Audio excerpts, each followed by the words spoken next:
Hello, my dear students. Welcome to Sankalp Learning Solutions. Now you have first PU KCET classes and chapter name Work, Power and Energy.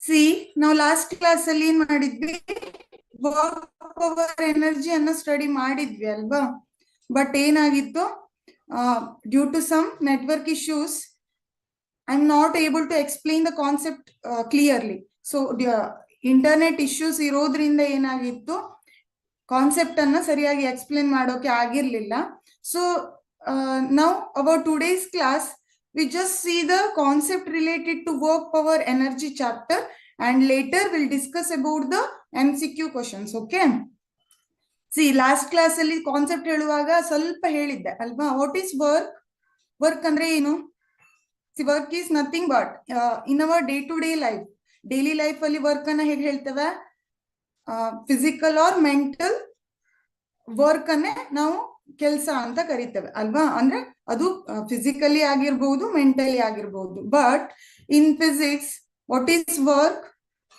But physics ಅಲ್ಲಿ work ಅಂದ್ರೆ ಏನು there must be some see here the transfer of energy to an object that occurs when an external force acts on it. It causes some displacement, right? When the force must be applied on an object and then object get displaced due to the direction of force. That is called work done. This is the definition of work in science. Idanna naven heltave science alli work in a definition anta heltave. So work andre eno there must be some force and some displacement should be occur in the direction of force, right? So that is called work. Here again we consider some direction, that is theta. So our direction anne ಏನಂತ ತಗೊಳ್ತೇವೆ theta ಅಂತ consider ಮಾಡ್ತೇವೆ. See for example lifting a box from the ground. ಇದನ್ನ ನಾನು concept ಹೇಳಿದ್ದೆ ಸ್ವಲ್ಪ ಅಲ್ವಾ. See here one person is there, he just push this box, right? Means he applies some force and push this object. Due to this applied force this object get displaced, right? ಈಗ ಇಲ್ಲಿ force ಅನ್ನು apply ಮಾಡಿದ್ರಿಂದ ಏನಾಗ್ತಾ ಇದೆ object displace ಆಗಿದೆ from here to here at the angle of theta, right? Some force is applied here. Due to this applied force displacement takes place from certain position. For example, this is the position A and this is your position B. See, this is one object. This person applies some force on this object. Object get displaced from this point A to point B. Here D is nothing but it is displacement. This takes place in the angle of theta. This is the definition of work done in science. Idanna ಏನಂತ ಹೇಳ್ತೇವೆ work done definition ಅಂತ ಹೇಳ್ತೇವೆ. Then how to write work done equation?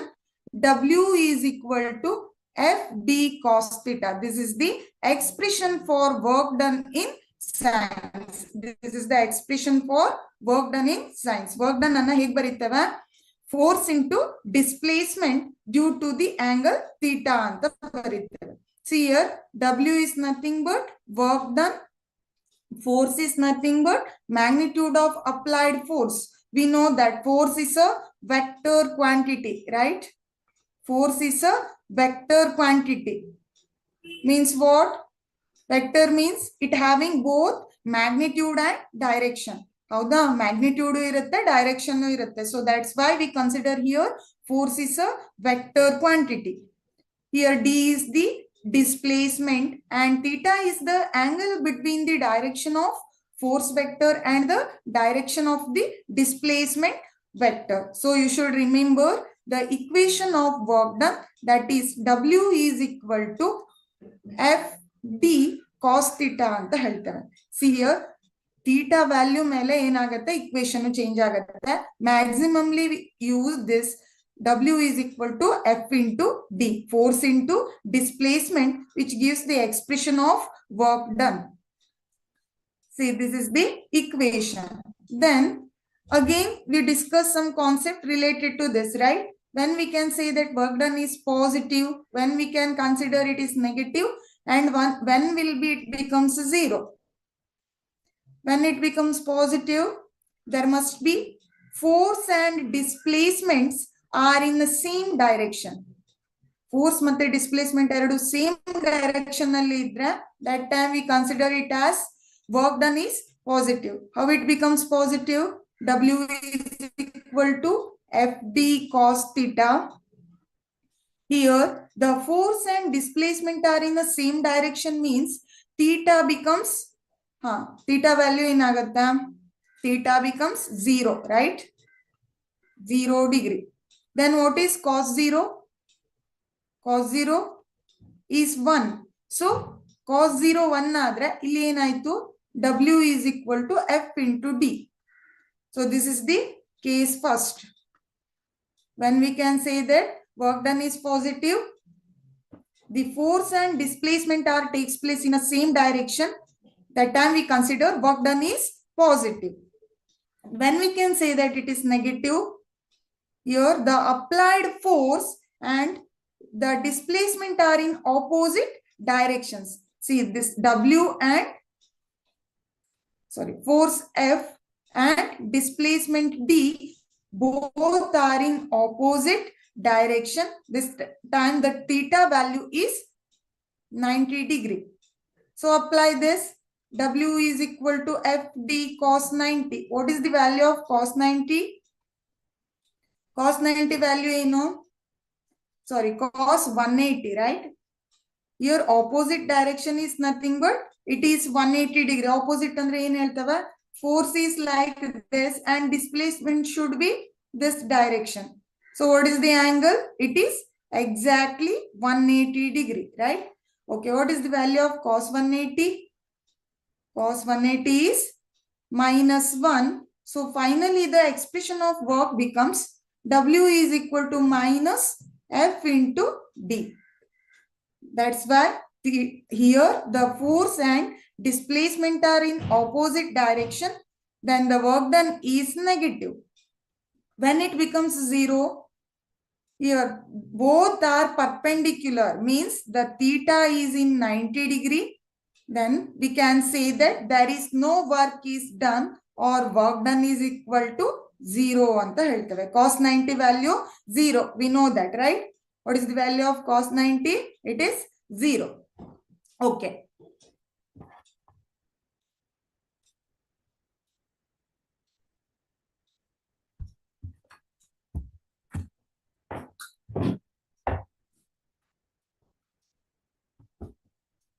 See, these all are the condition which is related to work done positive, negative and 0. Okay, these all are the condition related to work done positive, negative and 0. Let us move next. What is the work done by a variable force? Idannu kuda last class alli helidde alva. See, W is equal to FD means here the force is constant.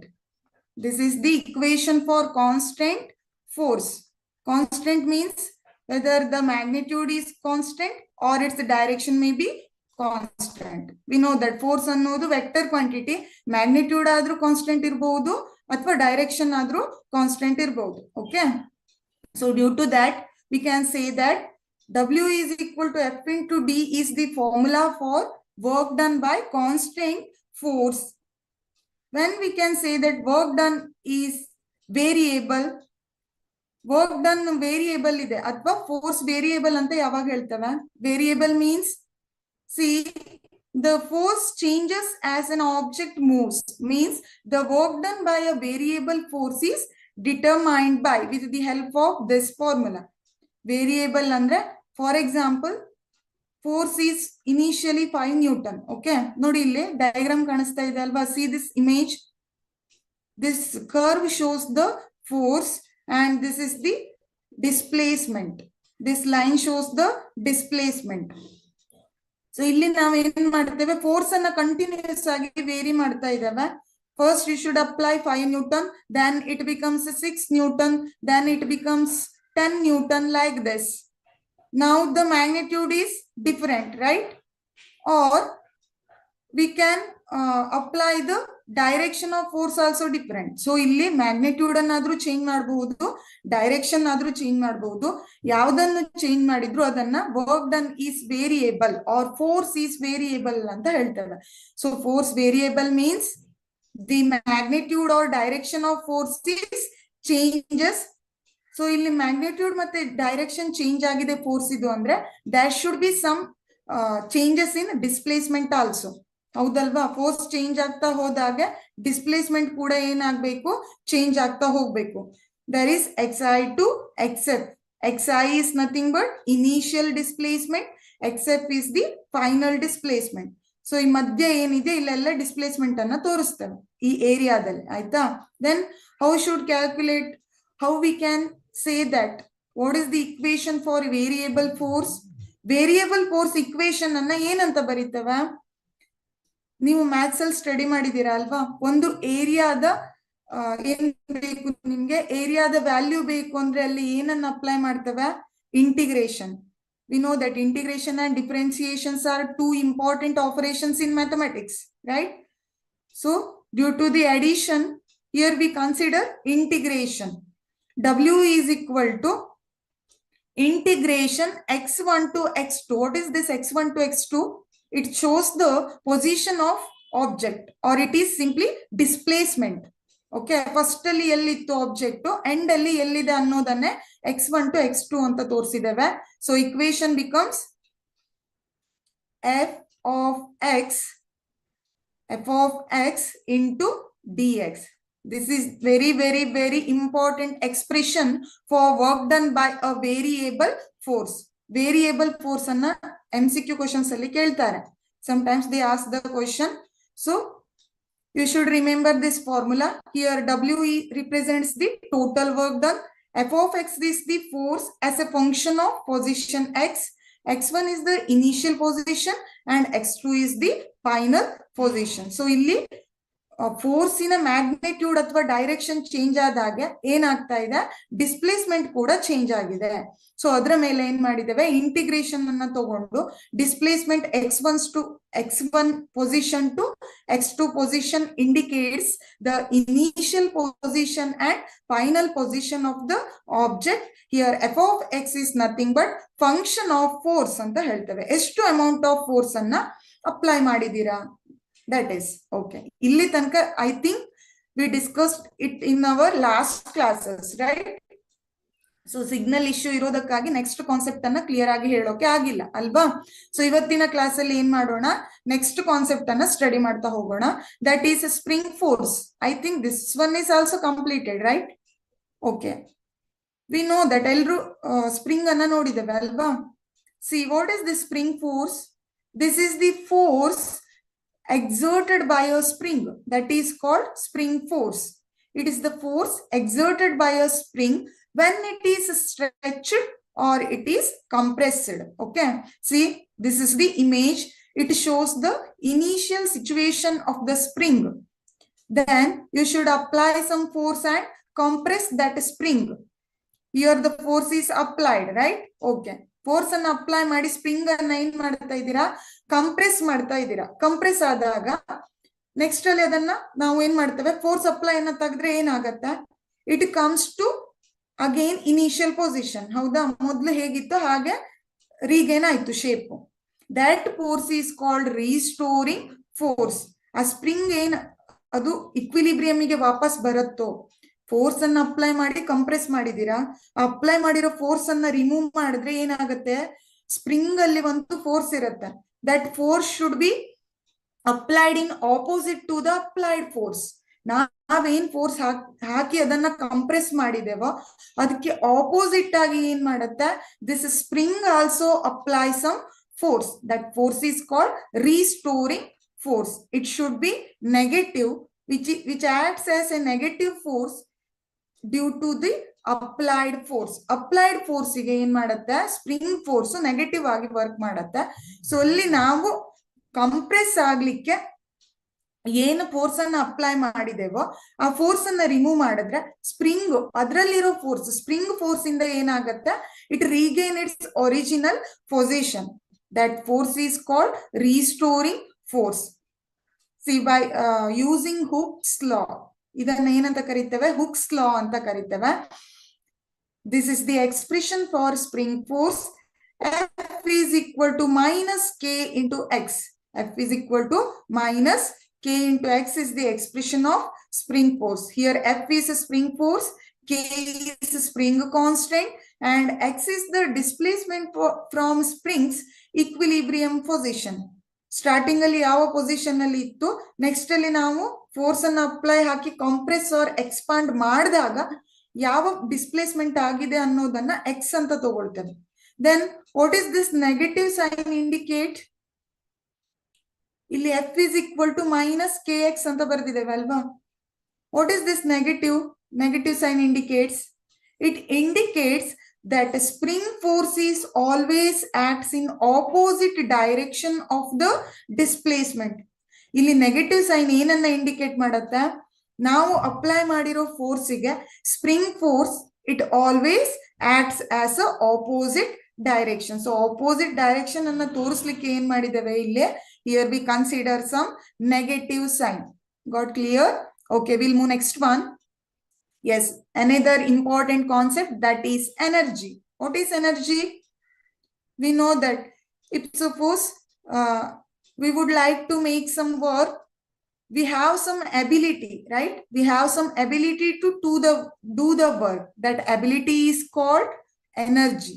Energy is an ability to do the work. This is the definition of energy. ಕೆಲಸ ಮಾಡೋಕೆ ಏನು ಸಾಮರ್ಥ್ಯ ಬೇಕೋ ಅದನ್ನ ಏನಂತ ಕರೀತೇವೆ? Energy or Shakti anta kariteve, right? Energy is the ability to do the work, that is called energy. See, we know that mainly this energy exists in two main categories. First type energy is called kinetic energy. First one is kinetic energy. Then what is kinetic energy? So ಇಲ್ಲಿ main ಆಗಿ ಎನರ್ಜಿಯಲ್ಲಿ two types ಅನ್ನ ಹೇಳ್ತೇವೆ. One is kinetic energy and another one is potential energy ಅಂತ ಹೇಳ್ತೇವೆ. So ಎರಡು type ಅಲ್ಲಿ first type kinetic energy ಆದ್ರೆ ಸೆಕೆಂಡ್ ಟೈಪ್ ಅನ್ನ ಪೊಟೆನ್ಶಿಯಲ್ ಎನರ್ಜಿ ಅಂತ ಹೇಳ್ತೇವೆ. ಆಯ್ತಾ? Then what is kinetic energy? The energy an object possesses due to its movement. Energy possessed by the body by virtue of its movement is called kinetic energy. ಒಂದು object move ಆಗೋದ್ರಿಂದ ಅದಕ್ಕೆ ಏನ್ energy gain ಆಗತ್ತಾ ಅದನ್ನ ಏನಂತ ಕರಿತೇವೆ? That is called kinetic energy. ಅದನ್ನ kinetic energy ಅಂತ ಹೇಳ್ತೇವೆ. ಕೈನೆಟಿಕ್ ಎನರ್ಜಿ ಅಂದ್ರೆ ಆಬ್ಜೆಕ್ಟ್ ಮೂವ್ ಆಗಬೇಕು, ಮೂವ್ ಆಗೋದ್ರಿಂದ ಅದಕ್ಕೆ ಏನಾಗತ್ತೆ? ಎನರ್ಜಿ ಬರುತ್ತೆ. ಆ ಎನರ್ಜಿಯನ್ನ ಕೈನೆಟಿಕ್ ಎನರ್ಜಿ ಅಂತ ಕರಿತೇವೆ. For example, wind mill rotating, right? We know that how to get wind energy. This wheel should rotate, right? ಈ ವೀಲ್ ರೊಟೇಟ್ ಆಗೋದ್ರಿಂದ ಏನ್ ಕ್ರಿಯೇಟ್ ಆಗತ್ತೆ? ವಿಂಡ್ ಎನರ್ಜಿ ಕ್ರಿಯೇಟ್ ಆಗತ್ತೆ. ಹೇಗೆ ಕ್ರಿಯೇಟ್ ಆಯ್ತು?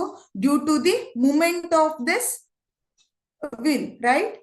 ಈ ವಿಂಡ್ ಮಿಲ್ ಏನಾಗೋದ್ರಿಂದ, ರೊಟೇಟ್ ಆಗೋದ್ರಿಂದ ಎನರ್ಜಿ ಬಂದಿದೆ ಅಲ್ವಾ? ಅದನ್ನ ವಿಂಡ್ ಪವರ್ ಅಂತ, ವಿಂಡ್ ಎನರ್ಜಿ ಅಂತ ಕರಿತೇವೆ. How it comes? It comes due to the movement, right? Again boy skate boarding ಅಂತ ತೋರಿಸಿದ್ದೇನೆ. ಸೊ ಸ್ಕೇಟ್ ಬೋರ್ಡ್ ಹೇಗಿರುತ್ತೆ? ಸ್ಕ್ಯಾಟರಿಂಗ್ ಅನ್ನ ನೋಡಿದಿರ ನೀವು ಅಲ್ವಾ? ಅಲ್ಲಿ ಏನಾಗ್ತೀರಾ? ಫಾಸ್ಟ್ ಆಗಿ ಮೂವ್ ಆಗೋದ್ರಿಂದ ಏನ್ ಬರುತ್ತೆ? ಎನರ್ಜಿ ಬರುತ್ತೆ. That is called kinetic energy. Then ಹಾಗಾದ್ರೆ ಕೈನೆಟಿಕ್ ಎನರ್ಜಿ ಅಂದ್ರೆ ಏನು? Energy possessed by the body by virtue of its motion or by virtue of its movement ಅಂತ ಹೇಳ್ತೇವೆ. ಆಬ್ಜೆಕ್ಟ್ ಮೂವ್ ಆಗೋದ್ರಿಂದ ಅದಕ್ಕೆ ಏನ್ ಎನರ್ಜಿ ಬರುತ್ತೋ ಆ ಎನರ್ಜಿಯನ್ನ ಏನಂತ ಕರಿತೇವೆ? That is called kinetic energy. For example, a moving car. ಹೌದು, ಕಾರನ್ನ ಮೂವ್ ಮಾಡುವಾಗ, ಡ್ರೈವ್ ಮಾಡುವಾಗ ಏನ್ ಮಾಡ್ತೇವೆ? ಜಾಸ್ತಿ ವೆಲಾಸಿಟಿಯಲ್ಲಿ ಇದೆ ಅಂದ್ರೆ ಅದಕ್ಕೆ ಏನಿರುತ್ತೆ?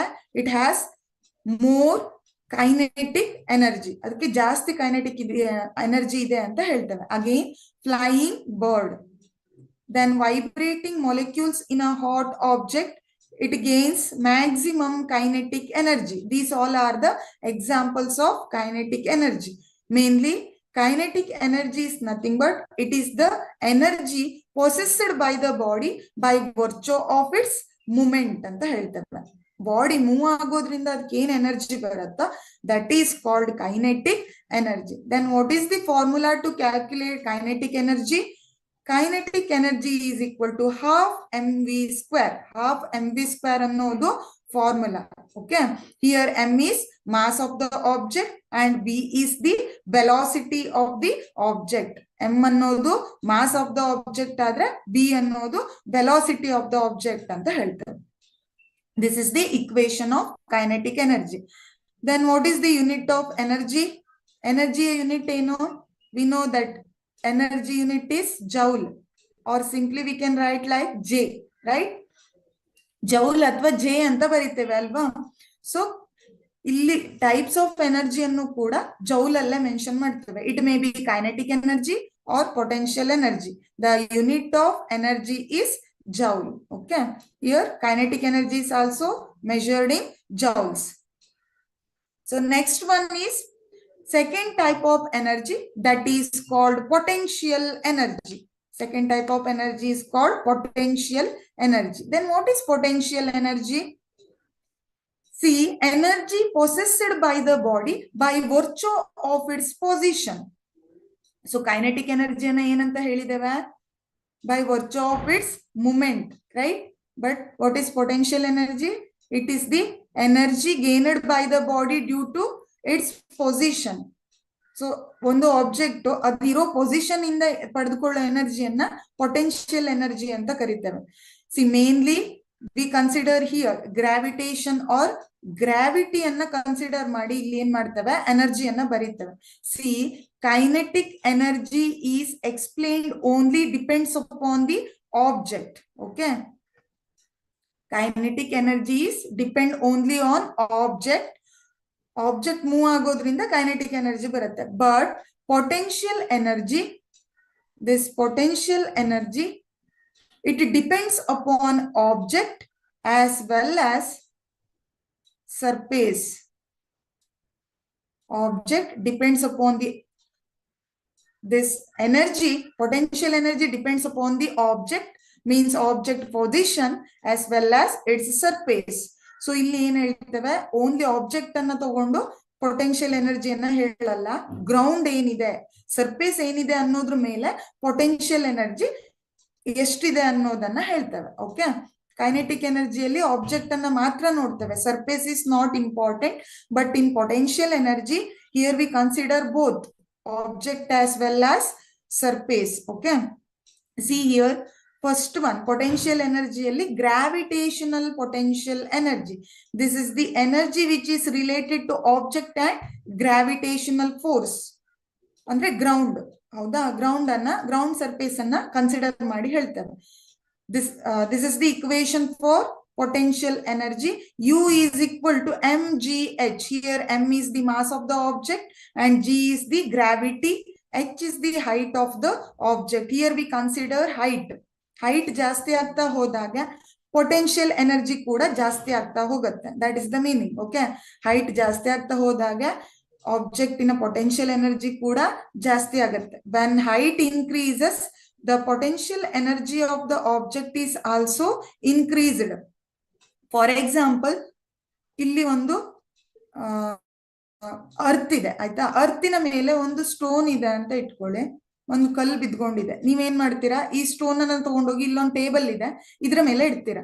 ನಾವು the height is increased, right? ನೆಲದ ಮೇಲೆ ಇರೋದನ್ನ ಹೈಟ್ ಅಲ್ಲಿ ಇರೋ ಸ್ಟೂಲ್ ಮೇಲೆ ಇಟ್ರೆ ಹೈಟ್ ಏನಾಯ್ತು? ಜಾಸ್ತಿ ಆಯ್ತು. ಸೊ ಹಾಗಾದ್ರೆ ಯಾವ್ದಕ್ಕೆ ಪೊಟೆನ್ಶಿಯಲ್ ಎನರ್ಜಿ ಜಾಸ್ತಿ ಇರುತ್ತೆ? It purely depends upon the height. If suppose height increases, potential energy is also increased. So ಈ ಪೊಸಿಷನ್ ನಲ್ಲಿ ಪೊಟೆನ್ಶಿಯಲ್ ಎನರ್ಜಿ ಜಾಸ್ತಿ ಇದೆ ಅಂತ ಹೇಳ್ತೇವೆ. That is the meaning. Height ಜಾಸ್ತಿ ಆಗ್ತಾ ಹೋದಾಗ ಪೊಟೆನ್ಶಿಯಲ್ ಎನರ್ಜಿ ಏನಾಗತ್ತೆ? ಜಾಸ್ತಿ ಆಗತ್ತೆ. So this is about the potential energy. ಇಲ್ಲಿ ನೋಡಿ ಎಕ್ಸಾಂಪಲ್ಸ್ ಅನ್ನ ನೋಡಿ. See this, C dam holding and releasing water. So ಇಲ್ಲಿ ಏನಾಗುತ್ತೆ? ಡ್ಯಾಮ್ ಅಲ್ಲಿ ನೀರನ್ನ ರಿಲೀಸ್ ಮಾಡ್ತಾರೆ ಅಲ್ವಾ? ಫಸ್ಟ್ ಅಲ್ಲಿ ಏನ್ ಮಾಡಿರ್ತಾರೆ? ಹೈಟ್ ಅಲ್ಲಿ ಹೋಲ್ಡ್ ಆಗಿರುತ್ತೆ ವಾಟರ್. ನೆಕ್ಸ್ಟ್ ಅಲ್ಲಿ ಏನ್ ಮಾಡ್ತೇವೆ? ಹೈಟ್ ಇಂದ ಅದನ್ನ ರಿಲೀಸ್ ಮಾಡ್ತಾರೆ. ಸೊ ಆಗ ಫೋರ್ಸ್ಫುಲಿ ವಾಟರ್ ಏನ್ ಮಾಡತ್ತೆ? ಇದಾಗತ್ತೆ, ಫ್ಲೋ ಆಗತ್ತೆ ಅಲ್ವಾ? ಅಂದ್ರೆ ಇಲ್ಲಿ ಪೊಟೆನ್ಶಿಯಲ್ ಎನರ್ಜಿ ಏನಿದೆ? ಹೈ ಇದೆ ಅಂತ ಆಯ್ತು. ಯಾಕಂದ್ರೆ ಹೈಟ್ ಅಲ್ಲಿ ವಾಟರ್ ಸ್ಟೋರ್ ಆಗಿರುತ್ತೆ. Here also apples on a tree, ಇಲ್ಲಿ ಏನಾಗುತ್ತೆ, ಇಲ್ಲಿಂದ ಕೆಳಗಡೆ ಬಿತ್ತು ಅಂದ್ರೆ ಪೊಟೆನ್ಶಿಯಲ್ ಎನರ್ಜಿ 0 ಆರ್ ಕಡಿಮೆ ಆಯ್ತು ಅಂತ ಹೇಳ್ತೇವೆ. ಇದು ಮೇಲ್ಗಡೆ ಹೈಟ್ ಅಲ್ಲಿ ಇದೆ ಅಂದ್ರೆ ಪೊಟೆನ್ಶಿಯಲ್ ಎನರ್ಜಿ ಮ್ಯಾಕ್ಸಿಮಮ್ ಅಂತ ಹೇಳ್ತೇವೆ. That is the meaning. Okay, C then second type is spring potential energy. This spring is also having some potential energy. ಇಲ್ಲಿ ಸ್ಪ್ರಿಂಗ್ ಅಲ್ಲೂ ಕೂಡ ಏನಾಗಿರುತ್ತೆ, ಎನರ್ಜಿ ಸ್ಟೋರ್ ಆಗಿರುತ್ತೆ. ಸ್ಪ್ರಿಂಗ್ ಅಲ್ಲಿ ಸ್ಟೋರ್ ಆಗಿರೋ ಎನರ್ಜಿಯನ್ನ ಸ್ಪ್ರಿಂಗ್ ಪೊಟೆನ್ಶಿಯಲ್ ಎನರ್ಜಿ ಅಂತ ಕರಿತೇವೆ, or elastic potential energy. Energy stored in a string, energy stored in a spring when it's stretched or compressed from its equilibrium position. So equilibrium position means initial position of the spring. Initial position ಅನ್ನ starting ಅಲ್ಲಿ ಅದು ಯಾವ position ಅಲ್ಲಿ ಇತ್ತೋ ಅದನ್ನ ಏನಂತ ಕರಿತೇವೆ, equilibrium position ಅಂತ ಕರಿತೇವೆ. ಸ್ಟ್ರೆಚ್ ಆದ್ಮೇಲೆ ಏನಾಗುತ್ತೆ ಅಥವಾ ಕಂಪ್ರೆಸ್ ಆದ್ಮೇಲೆ ಏನಾಗುತ್ತೆ, ಅದರ ಪೊಸಿಷನ್ ಚೇಂಜ್ ಆಗತ್ತೆ ಅಲ್ವಾ. That stretch or compressed position ಅಂತ ಕರಿತೇವೆ. ಸೊ ಸ್ಪ್ರಿಂಗ್ ಆ ಪೊಸಿಷನ್ ಇಂದ ಏನಾಗತ್ತೆ, that spring potential energy is generated ಅಂತ ಹೇಳ್ತೇವೆ. Due to that position spring potential energy is generated. What is the equation for spring potential energy? It is half kx square. Half kx square is the expression for spring potential energy. Here k is called spring constant. K ಅನ್ನ ಏನಂತ ಕರಿತೇವೆ, spring constant ಅಂತ ಕರಿತೇವೆ. x is the position of the spring. So ಇಲ್ಲಿ ಒಂದನ್ನ ನೆನಪಿಟ್ಕೊಳ್ಬೇಕು, kinetic energy purely depends upon the movement of the object, but potential energy depends upon both the surface and object. Okay, then kinetic energy, it may be 0 or positive, but it never becomes negative. Kinetic energy 0 ಇರುತ್ತೆ, ಇಲ್ಲ ಅಂದ್ರೆ positive ಇರುತ್ತೆ, ಯಾವಾಗ್ಲೂ ಏನಾಗಲ್ಲ, negative ಆಗಲ್ಲ. But potential energy, it may be, potential energy may be 0 or positive or negative. So ಇಲ್ಲಿ ಏನಾಗಬಹುದು, potential energy 0 ಇರಬಹುದು, ಪಾಸಿಟಿವ್ ಇರಬಹುದು, ಇಲ್ಲ ನೆಗೆಟಿವ್ ಕೂಡ ಇರಬಹುದು ಅಂತ ಹೇಳ್ತೇವೆ. All the 3 cases are possible. When potential energy 0, ground ಅಲ್ಲಿ ಇದ್ರೆ ಆಗ ಹೈಟ್ ಇರೋದಿಲ್ಲ ಅಲ್ವಾ, ಆಗ 0 ಆಗತ್ತೆ. ಜಾಸ್ತಿ ಹೈಟಿಗೆ ಹೋದ್ಮೇಲೆ ಪಾಸಿಟಿವ್ ಆಗತ್ತೆ, ಇನ್ಕ್ರೀಸ್ ಆಗತ್ತೆ. ಕಡಿಮೆ ಹೈಟ್ ಅಲ್ಲಿ ಇಟ್ರೆ, ಹೈಟ್ ಕಡಿಮೆ ಆದ್ರೆ ಏನಾಗತ್ತೆ, ನೆಗೆಟಿವ್ ಆಗತ್ತೆ ಅಂತ ಹೇಳ್ತೇವೆ.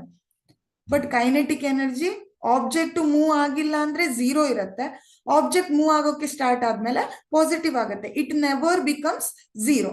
These two are the major differences between the kinetic energy and potential energy. ಇವೆರಡು ಡಿಫರೆನ್ಸಸ್. ಓಕೆ, ನೀವಿಲ್ಲಿ ಏನ್ ಮಾಡ್ಬೇಕು, ಡೆಫಿನೇಷನ್ಸ್ ಮತ್ತೆ ಇಕ್ವೇಶನ್ಸ್ ಯೂನಿಟ್ ಅನ್ನೆಲ್ಲ ಕರೆಕ್ಟ್ ಆಗಿ ನೆನ್ಪಿಟ್ಕೊಳ್ಬೇಕು. See, these all about the potential energy. This is the example.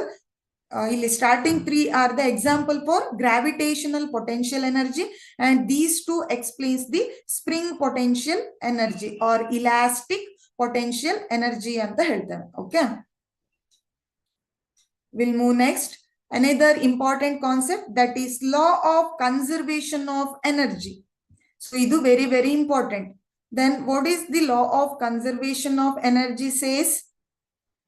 First, see here, ಈಗಷ್ಟೇ ನಾವು ಏನ್ ಮಾಡಿದ್ದೇವೆ, 2 types of energy ಅನ್ನ ನೋಡಿದ್ದೇವೆ. One is potential energy and another one is kinetic energy. ಹೌದಾ? ಇವೆರಡನ್ನ some ಮಾಡಿದ್ರೆ you get mechanical energy. This mechanical energy is the sum of the potential energy and kinetic energy. Sum of the potential energy and kinetic energy is called mechanical energy. Potential energy ಮತ್ತೆ kinetic energy ಅನ್ನ add ಮಾಡಿದ್ರೆ ಏನ್ ಸಿಗುತ್ತೆ, mechanical energy. ಅಂದ್ರೆ ಇವೆರಡನ್ನ add ಮಾಡಿದಾಗ totally you get mechanical energy. The sum of the potential energy and kinetic energy at any position in a closed system will always remain the same. This is the definition of law of conservation of energy.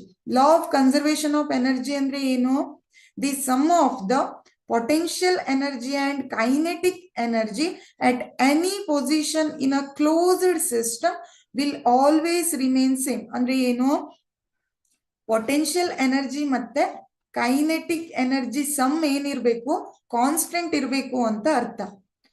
Constant ಅಂದ್ರೆ conserve, ಆಯ್ತಾ.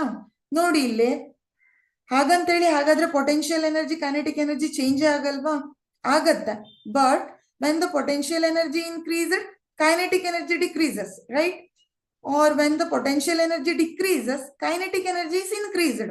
ಅಲ್ಲಿಗೆ ಏನಾಯ್ತು, balance ಆಯ್ತು. Add ಮಾಡಿದ್ರೆ ಏನ್ ಸಿಗುತ್ತೆ, same mechanical ಎನರ್ಜಿಯನ್ನೇ ಪಡಿಬಹುದು. ಅಂದ್ರೆ kinetic energy, potential energy individually changes ಆದ್ರೂ ಕೂಡ ಅವೆರಡರ ಸಮ್ ಏನಿರ್ಬೇಕು, ಕಾನ್ಸ್ಟೆಂಟ್ ಇರಬೇಕು. That is the definition of law of conservation of energy. ಇದು ಏನ್ ಹೇಳುತ್ತೆ, ಲಾ ಆಫ್ ಕನ್ಸರ್ವೇಷನ್ ಆಫ್ ಎನರ್ಜಿಯನ್ನ ಎಕ್ಸ್ಪ್ಲೇನ್ ಮಾಡುತ್ತೆ. For example, just observe this diagram. ಈ ಡೈಗ್ರಾಮ್ ಅನ್ನ ನೋಡಿ, ಇಲ್ಲಿ ಏನ್ ತೋರಿಸಿದ್ದೇವೆ, ಒಂದು ವೆಹಿಕಲ್ ಅಲ್ಲಿ 2 ಮೆಂಬರ್ ಕೂತ್ಕೊಂಡು ಏನ್ ಮಾಡ್ತಾ ಇದ್ದಾರೆ, ಇಲ್ಲಿ ಮೂವ್ ಆಗ್ತಾ ಇದ್ದಾರೆ, ಆಯ್ತಾ. ಇದೇನಿದೆ, ಇಳಿಜಾರು ಅಂತ ಹೇಳ್ತೇವೆ, ರೈಟ್, ಇನ್ಕ್ಲೈನ್ಡ್. ಸೊ ಇಲ್ಲಿ ಏನಿದೆ, ಈ ಪೊಸಿಷನ್ ಹೈಟ್ ಅಲ್ಲಿ ಇದೆ ಅಲ್ವಾ, ಇಲ್ಲಿಗೆ ಕಂಪೇರ್ ಮಾಡಿದ್ರೆ ಹೈಟ್ ಇದೆ ಇದು. ಸೊ ಹೈಟ್ ಅಲ್ಲಿ ಏನಾಯ್ತು, ಪೊಟೆನ್ಷಿಯಲ್ ಎನರ್ಜಿ ಹೈ ಇದೆ, ಕೈನೆಟಿಕ್ ಎನರ್ಜಿ 0. ಹೌದಾ? ಯಾಕಂದ್ರೆ ಇವ್ರಿಗೆ ಇನ್ನು ಮೂವ್ ಆಗಕ್ಕೆ ಸ್ಟಾರ್ಟ್ ಆಗಿಲ್ಲ. ಸೊ ಪೊಸಿಷನ್ ಇದೆ, ಮೂಮೆಂಟ್ ಇಲ್ಲ ಅಂದ್ರೆ kinetic energy 0, potential energy high ಅಂತ ಅರ್ಥ. ಸೊ ಇದು ಇಲ್ಲಿಂದ ಇಲ್ಲಿಗೆ ಬಂದ್ಮೇಲೆ ಏನಾಯ್ತು, ಗ್ರೌಂಡಿಗೆ ಬಂದಾಗ ಪೊಟೆನ್ಷಿಯಲ್ ಎನರ್ಜಿ ಕಡಿಮೆ ಆಯ್ತು ಅಲ್ವಾ. ನಾನು ಹೇಳ್ದೆ ಆಗ್ಲೇ, ಗ್ರೌಂಡ್ ಅಲ್ಲಿ ಗ್ರಾವಿಟಿ ಆಕ್ಟ್ ಆಗದೆ ಪೊಟೆನ್ಷಿಯಲ್ ಎನರ್ಜಿ ಏನಾಯ್ತು, ಕಡಿಮೆ ಆಯ್ತು. ಸೊ ಮ್ಯಾಕ್ಸಿಮಮ್ ಕೈನೆಟಿಕ್ ಎನರ್ಜಿ ಜಾಸ್ತಿ ಆಯ್ತು, ಯಾಕಂದ್ರೆ ಇಲ್ಲಿಂದ ಇಲ್ಲಿಗೆ ಮೂವ್ ಆದ್ವಿ ಅಲ್ವಾ. ಮೂಮೆಂಟ್ ಇಂದ ಏನಾಗತ್ತೆ, ಕೈನೆಟಿಕ್ ಎನರ್ಜಿ ಸಿಗುತ್ತೆ. ಸೊ ನೆಕ್ಸ್ಟ್ ಅಲ್ಲಿ ಅದು ಮತ್ತೆ ಅಪ್ಪಿಗೆ ಹೋಯ್ತು ಅಂದ್ರೆ ಮತ್ತೆ ಚೇಂಜಸ್ ಆಯ್ತು. ಬಟ್ ಇವೆಲ್ಲವನ್ನ ನಾವು ಸಮ್ ಮಾಡಿದ್ರೆ, ಪೊಟೆನ್ಷಿಯಲ್ ಎನರ್ಜಿ ಮತ್ತೆ ಕೈನೆಟಿಕ್ ಎನರ್ಜಿ ಇಂಡಿವಿಜುವಲಿ ಚೇಂಜ್ ಆದ್ರೂ ಕೂಡ total mechanical energy in the system always remains constant. ಅವೆರಡರ ಸಮ್ ಮಾಡಿದಾಗ ಯಾವಾಗ್ಲೂ ಅದೇನಾಗಿರುತ್ತೆ, ಕಾನ್ಸ್ಟೆಂಟ್ ಅಲ್ಲಿ ಇರುತ್ತೆ ಅನ್ನೋದು ಇದರ ಡೆಫಿನೇಷನ್. Got clear? ಓಕೆ, ಇದಿಷ್ಟು ಲಾ ಆಫ್ ಕನ್ಸರ್ವೇಷನ್ ಆಫ್ ಎನರ್ಜಿ ಬಗ್ಗೆ ಆಯ್ತು. Next, work energy theorem. This is also very very very important. What is work energy theorem says? Work energy theorem ಏನ್ ಹೇಳುತ್ತೆ? What it tells? What is the definition of work energy theorem? See, work done by the net force acting on a body is equal to the change in kinetic energy. Andre work done is equal to change in kinetic energy anne ನಾವು work energy theorem ಅಂತ ಕರೀತೇವೆ. This is called work energy theorem. ಅಂದ್ರೆ ಅರ್ಥ ಏನು?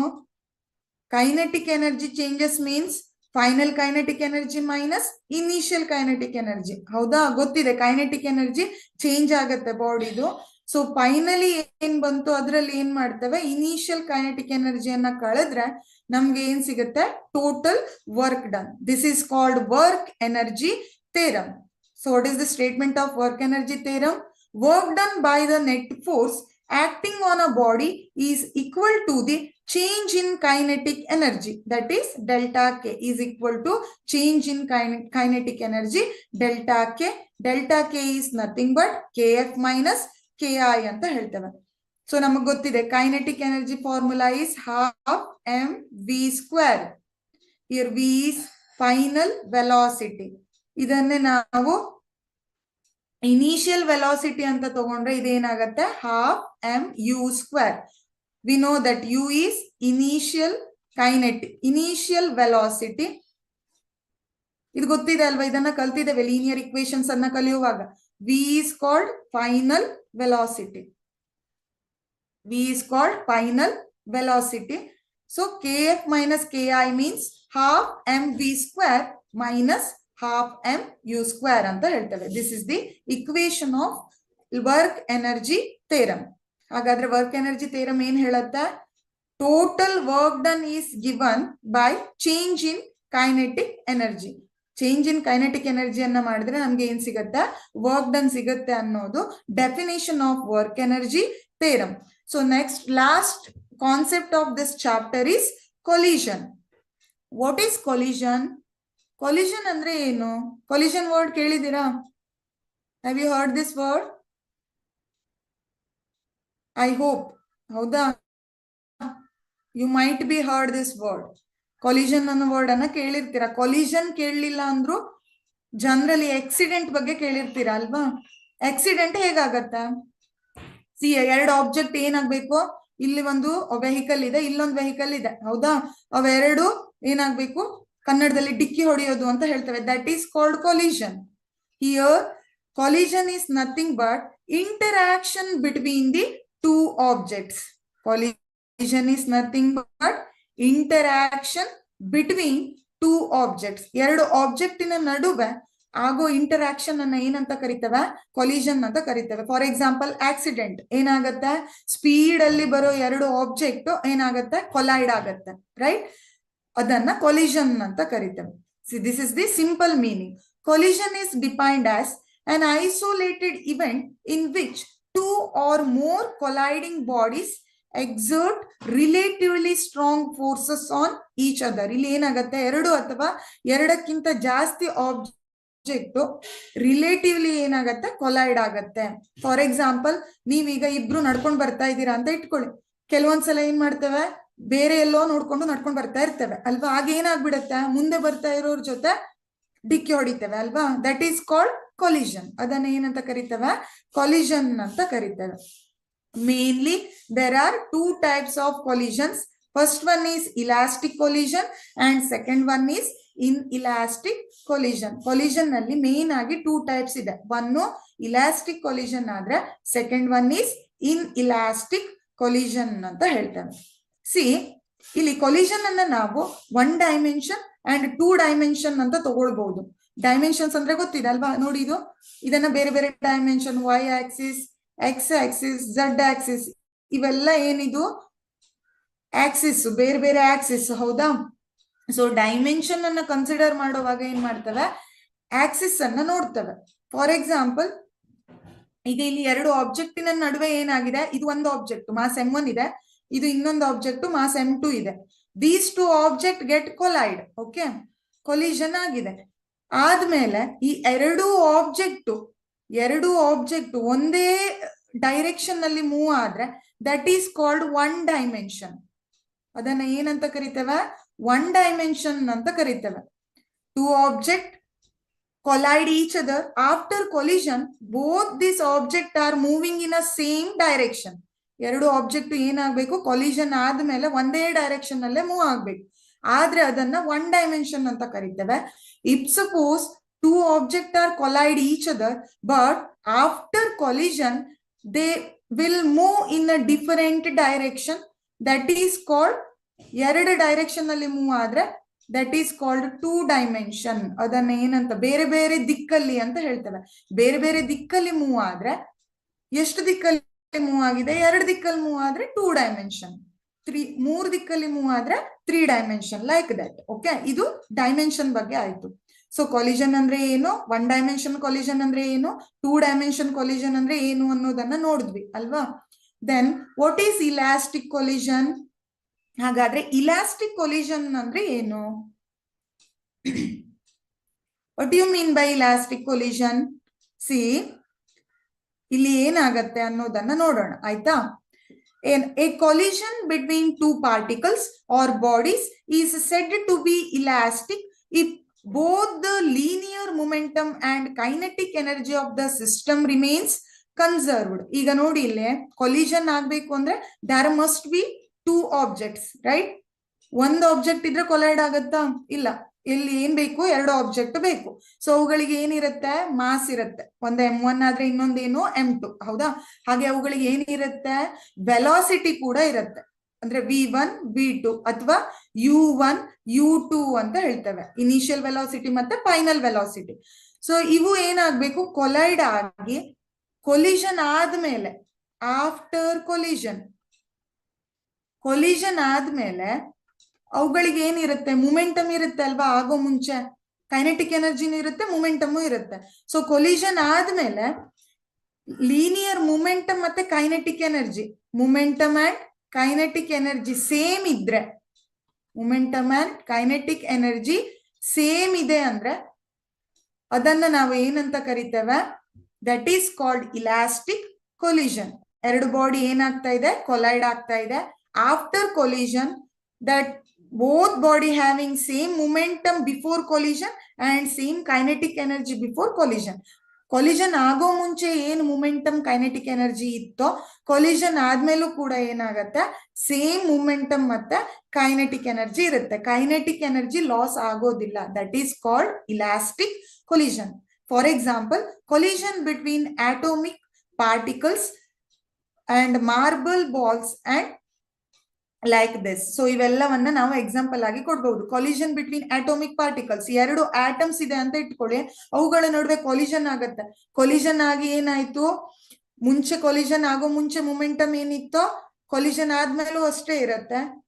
Collision ಆಗೋ ಮುಂಚೆ ಏನ್ kinetic energy ಇತ್ತೋ collision ಆದ್ಮೇಲೂ ಕೂಡ ಏನಾಗತ್ತೆ, ಅಷ್ಟೇ ಕೈನೆಟಿಕ್ ಎನರ್ಜಿ ಇರುತ್ತೆ. That is called elastic collision. ಇಲ್ಲಿ ಏನಾಗಲ್ಲ, ಕೈನೆಟಿಕ್ ಎನರ್ಜಿ ಲಾಸ್ ಆಗಲ್ಲ ಅಂತ ಹೇಳ್ತೇವೆ. ಆಯ್ತಾ? ಅಲ್ಲಿ ಏನಾಗತ್ತೆ, ಈಗ ನೋಡಿ ಇಲ್ಲಿ ಫಾರ್ ಎಕ್ಸಾಂಪಲ್ ಇವೆರಡು ಮಾರ್ಬಲ್ಸ್ ಇದೆ ಅಂತ ಇಟ್ಕೊಳ್ಳಿ. ಇವೆರಡರ ನಡುವೆ ಏನ್ ಆಕ್ಟ್ ಆಗ್ತಾ ಇದೆ, ಕೊಲಿಷನ್ ಆಗ್ತಾ ಇದೆ. ಕೊಲಿಷನ್ ಆದ್ಮೇಲೆ ಏನಾಗ್ಬೇಕು, ಒಂದಕ್ಕೊಂದು ಕೊಲೈಡ್ ಆಗಿ ಮೂವ್ ಆಗ್ಬೇಕು. ಹೌದಾ? ಮೂವ್ ಆದಾಗ ಏನಾಗತ್ತೆ, ಒಂದಕ್ಕೊಂದು ಕೊಲೈಡ್ ಆದಾಗ ಒಂದರ ಎನರ್ಜಿ ಇನ್ನೊಂದಕ್ಕೆ ಟ್ರಾನ್ಸ್ಫರ್ ಆಗತ್ತೆ ಬಿಟ್ರೆ ಎನರ್ಜಿ ಏನಾಗೋದಿಲ್ಲ, ಲಾಸ್ ಆಗೋದಿಲ್ಲ ಅಂತ ಹೇಳ್ತೇವೆ. That is the meaning. Loss ಆಗಿಲ್ಲ ಅಂದ್ರೆ ಅಲ್ಲಿ ಕೈನೆಟಿಕ್ ಎನರ್ಜಿ ಏನಿದೆ ಸೇಮ್ ಇದೆ ಅಂತ ಅರ್ಥ. ಕೈನೆಟಿಕ್ ಎನರ್ಜಿ ಲಾಸ್ ಆದ್ರೆ ಮಾತ್ರ ಇಲ್ಲಿ ನಾವು ಹೇಳ್ಬೋದು. ಹೌದಾ? ಬಟ್ ಇಲ್ಲಿ ಏನಾಗತ್ತೆ, ಎರಡು ಮಾರ್ಬಲ್ಸ್ ಕೊಲೈಡ್ ಆದಾಗ ಒಂದು ಮಾರ್ಬಲಿನ ಎನರ್ಜಿ ಇನ್ನೊಂದು ಮಾರ್ಬಲಿಗೆ ಟ್ರಾನ್ಸ್ಫರ್ ಆಗತ್ತೆ ಬಿಟ್ರೆ ಎನರ್ಜಿ ಏನಾಗೋದಿಲ್ಲ, ಲಾಸ್ ಆಗೋದಿಲ್ಲ. ಅದಕ್ಕಾಗಿ ನಾವಿಲ್ಲಿ ಏನ್ ಹೇಳ್ತೇವೆ, ಕೈನೆಟಿಕ್ ಎನರ್ಜಿ ಕನ್ಸರ್ವ್ ಅಂತ ಹೇಳ್ತೇವೆ. ಓಕೆ. ಇನ್ನು ಮೊಮೆಂಟಮ್ ಅಂತ ಬಂದ್ರೆ, ಕೊಲಿಷನ್ ಯಾವುದೇ ಟೈಪ್ ಇರ್ಲಿ, ಮೊಮೆಂಟಮ್ ಮಸ್ಟ್ ಬಿ ಕನ್ಸರ್ವ್. ಅದು ಇಲಾಸ್ಟಿಕ್ ಆದ್ರೂ ಆಗಿರ್ಲಿ, ಇನ್ ಇಲಾಸ್ಟಿಕ್ ಆದ್ರೂ ಆಗಿರ್ಲಿ, ಕೊಲಿಷನ್ ಯಾವುದೇ ಟೈಪ್ ಆಫ್ ಕೊಲಿಷನ್ ಇದ್ರೂ ಕೂಡ ಮೊಮೆಂಟಮ್ ಏನಾಗ್ಬೇಕು, ಕನ್ಸರ್ವ್ ಇರಬೇಕು. ಕೈನೆಟಿಕ್ ಎನರ್ಜಿ ಕನ್ಸರ್ವ್ ಇದ್ರೆ ಇಲಾಸ್ಟಿಕ್ ಅಂತ ಹೇಳ್ತೇವೆ. ಕೈನೆಟಿಕ್ ಎನರ್ಜಿ ಕನ್ಸರ್ವ್ ಇಲ್ಲ ಅಂದ್ರೆ ಇನ್ಎಲಾಸ್ಟಿಕ್ ಅಂತ ಕರೀತೇವೆ. ಇಷ್ಟೇ ಡಿಫರೆನ್ಸ್ ಇಲಾಸ್ಟಿಕ್ಗೆ ಮತ್ತೆ ಇಲಾಸ್ಟಿಕ್ಗೆ ಇರೋ ಡಿಫರೆನ್ಸಸ್. ಇಲ್ಲಿ ನಾನು ಏನ್ ಮಾಡಿದ್ದೇನೆ, ಸ್ಟೇಟ್ಮೆಂಟ್ ಅನ್ನ ಇಕ್ವೇಶನ್ ಅಲ್ಲಿ ಬರ್ದಿದ್ದೇನೆ. Before momentum is equal to after momentum.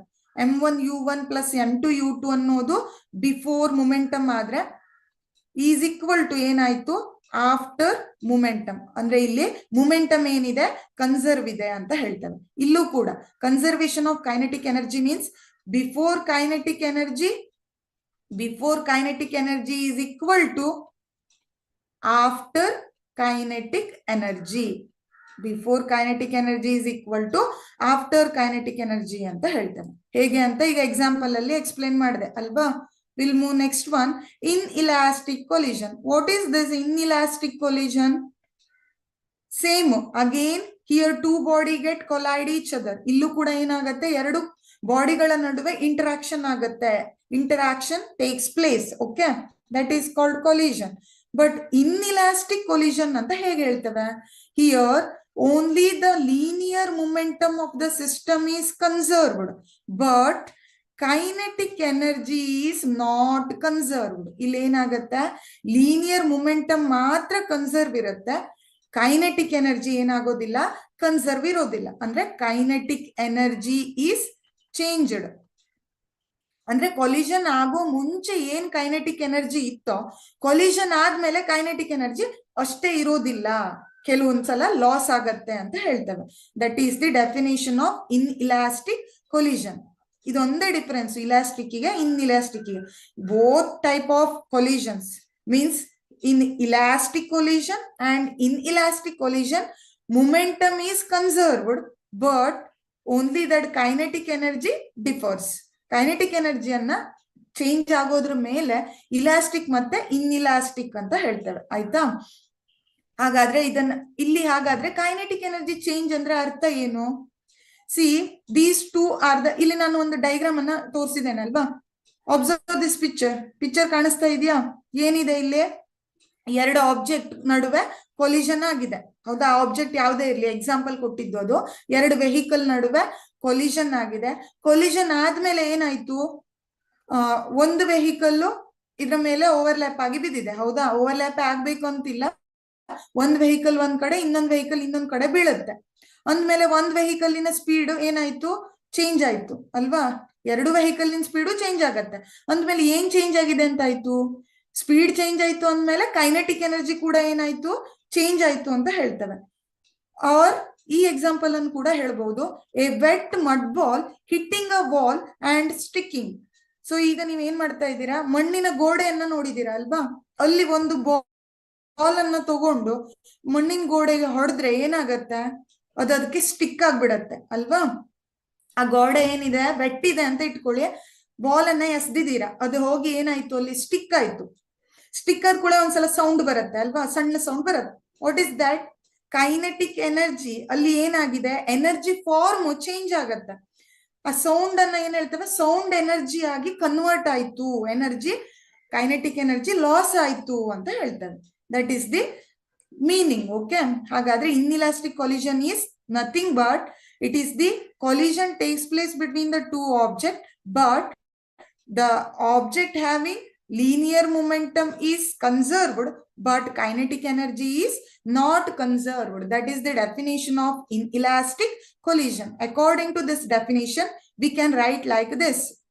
So kinetic energy conserve ಇರಲ್ಲ ಅನ್ನೋದನ್ನ ನಾಟ್ ಈಕ್ವಲ್ ಟು ಅಂತ ಹಾಕ್ತೇವೆ. ಇದನ್ನ ಮ್ಯಾಥ್ಸ್ ಅಲ್ಲಿ ನೋಡಿದ್ದೇವೆ ಅಲ್ವಾ. This is called equal to, this is called not equal. So ಇಲ್ಲಿ ಏನಿದೆ, momentum is conserved but kinetic energy is not conserved. That is the definition of inelastic collision. Okay, these all. Then last concept is power. See, this is also very very important concept. What do you mean by power? How to define power andre eno? See, ಇಲ್ಲಿ ನಾನು ಒಂದು image ಅನ್ನ ತೋರಿಸಿದ್ದೇನೆ. ಏನಾಗ್ತಾ ಇದೆ ಇಲ್ಲಿ, running race image ಇದು, ಹೌದಾ. ಇಲ್ಲಿ ಏನಿದೆ, ಬೇರೆ ಬೇರೆ ಪರ್ಸನ್ಸ್ ರನ್ ಆಗ್ತಾ ಇದ್ದಾರೆ, ಮೂವ್ ಆಗ್ತಾ ಇದ್ದಾರೆ, ಓಡೋ. ನೀವೇನ್ ಹೇಳ್ತೀರಾ, ರನ್ನಿಂಗ್ ರೇಸ್ ಬಗ್ಗೆ ನಿಮಗ್ ಗೊತ್ತಿದೆ ಅಲ್ವಾ. ಅಲ್ಲಿ ಏನ್ ಮಾಡ್ತೇವೆ, 100 ಮೀಟರ್ 200 ಮೀಟರ್ ರನ್ನಿಂಗ್ ರೇಸ್ ಇರುತ್ತೆ.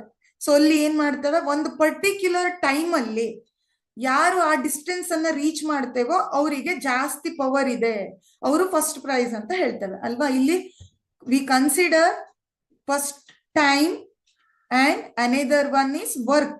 Work means 100 ಮೀಟರ್ ಎಷ್ಟು ಓಟ ಓಡ್ತಾ ಇದ್ದೀರಾ ಅಲ್ಲಿಗೆ ಈ ಟಾರ್ಗೆಟ್ ಅನ್ನ ಬೇಗ ಯಾರು, ಕಡಿಮೆ ಟೈಮ್ ಅಲ್ಲಿ ಯಾರು ರೀಚ್ ಮಾಡ್ತಾರೆ ಅನ್ನೋದನ್ನ ನಾವು ನೋಡ್ತೇವೆ.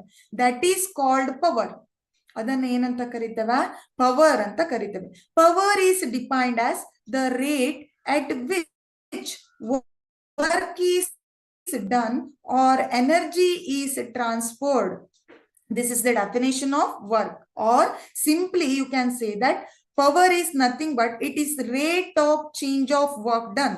That is called power. Rate of change of work done is called power. P is equal to W by T. This formula is very very important. Power P is equal to W by T. This is the equation of power. ಇದನ್ನ ಏನಂತ ಕರೀತೇವೆ, ಪವರಿನ equation. Then what is the SI unit of power? Power is measured in watts. Power ಅನ್ನ ಯಾವ್ದ್ರಲ್ಲಿ measure ಮಾಡ್ತೇವೆ, watt ಅಲ್ಲಿ measure ಮಾಡ್ತೇವೆ. That is denoted by W. Or 1 watt ಅಂದ್ರೆ ಎಷ್ಟು joule. ಕೆಲವೊಂದ್ಸಲ ಈ ಕನ್ವರ್ಷನ್ಸ್ ಕೂಡ very very important. 1 watt is equal to 1 joule per second. 1 watt is equal to 1 joule per second. Joule per second ಹೇಗ್ ಬಂತು, with the help of this equation. P is equal to W by T. W is nothing but it is work done. Work done is measured in joules. T is nothing but it is time taken. It is in seconds, right? So 1 watt is equal to 1 joule per second. This is the unit of power. ಇದನ್ನ ನಾವೇನಂತ ಕರಿತೇವೆ, power ಇನ unit ಅಂತ ಹೇಳ್ತೇವೆ.